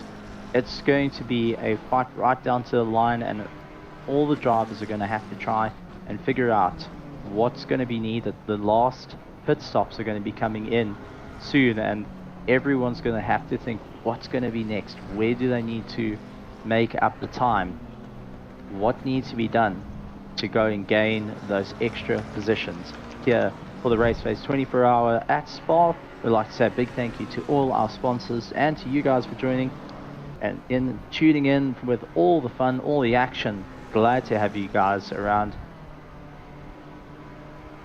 as we draw closer and closer to the end of the spectacular 24-hour. And I've got to say, another successful 24-hour that's been going on. I mean, absolutely. So it's one of those cases. So far, so good, and you know, it's starting to draw to a close. We're sitting at 2 hours and 11 minutes. So you know, not that long to go. Stephen, I have sent it to you. So just confirm if you have it, and I'll just get the other livery of Essie through to you as well. Yeah, before we get in trouble with Essie again. Yeah. Before he comes on the stream again, says, "Our livery is not working." Well, it's a car driving around. What more do you want?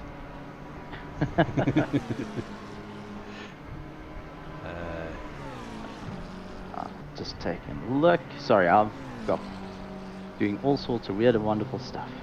Yeah, being exciting. Don't seem to have anything as yet. I sent an email. Okay. Yeah. Alright. It's too big. Were you too big?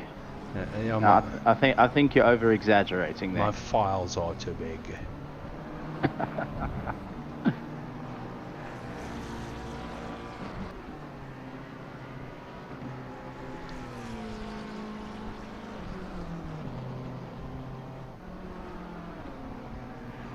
Yeah, there we go. Okay. This one I can pop over via Discord, I think.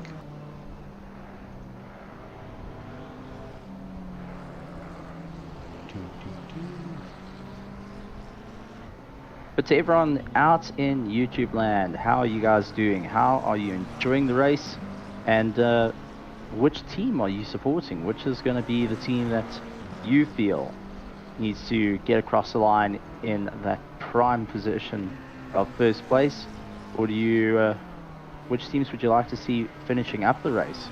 Let us know in the comments. We would love to see what the interest is, where things are, and where you guys are supporting. Okay, I sent you the Zodiac Audi car on Discord. Now I've got a question to you and to everyone. Mm-hmm. How nice do we have to be that we need to include it? Do we flip a coin? I'm not too sure about that one. I would just kind of include it, but Stephen, I'm going to sign off from my side for about 5 minutes. So I'm going to stop the stream on my side. You say you're fine to take it over. Yep, that is no problem. So we'll be having the stream coming up. Keep an eye on RaceFace. Make sure you hit that subscribe button and the bell notification icon, and we'll see you guys shortly for the continuation of the RaceFace Enduro Series Karibu Networks Spa 24-hour. this weekend, and it's going to be one of our final races for 2022 here at RaceFace.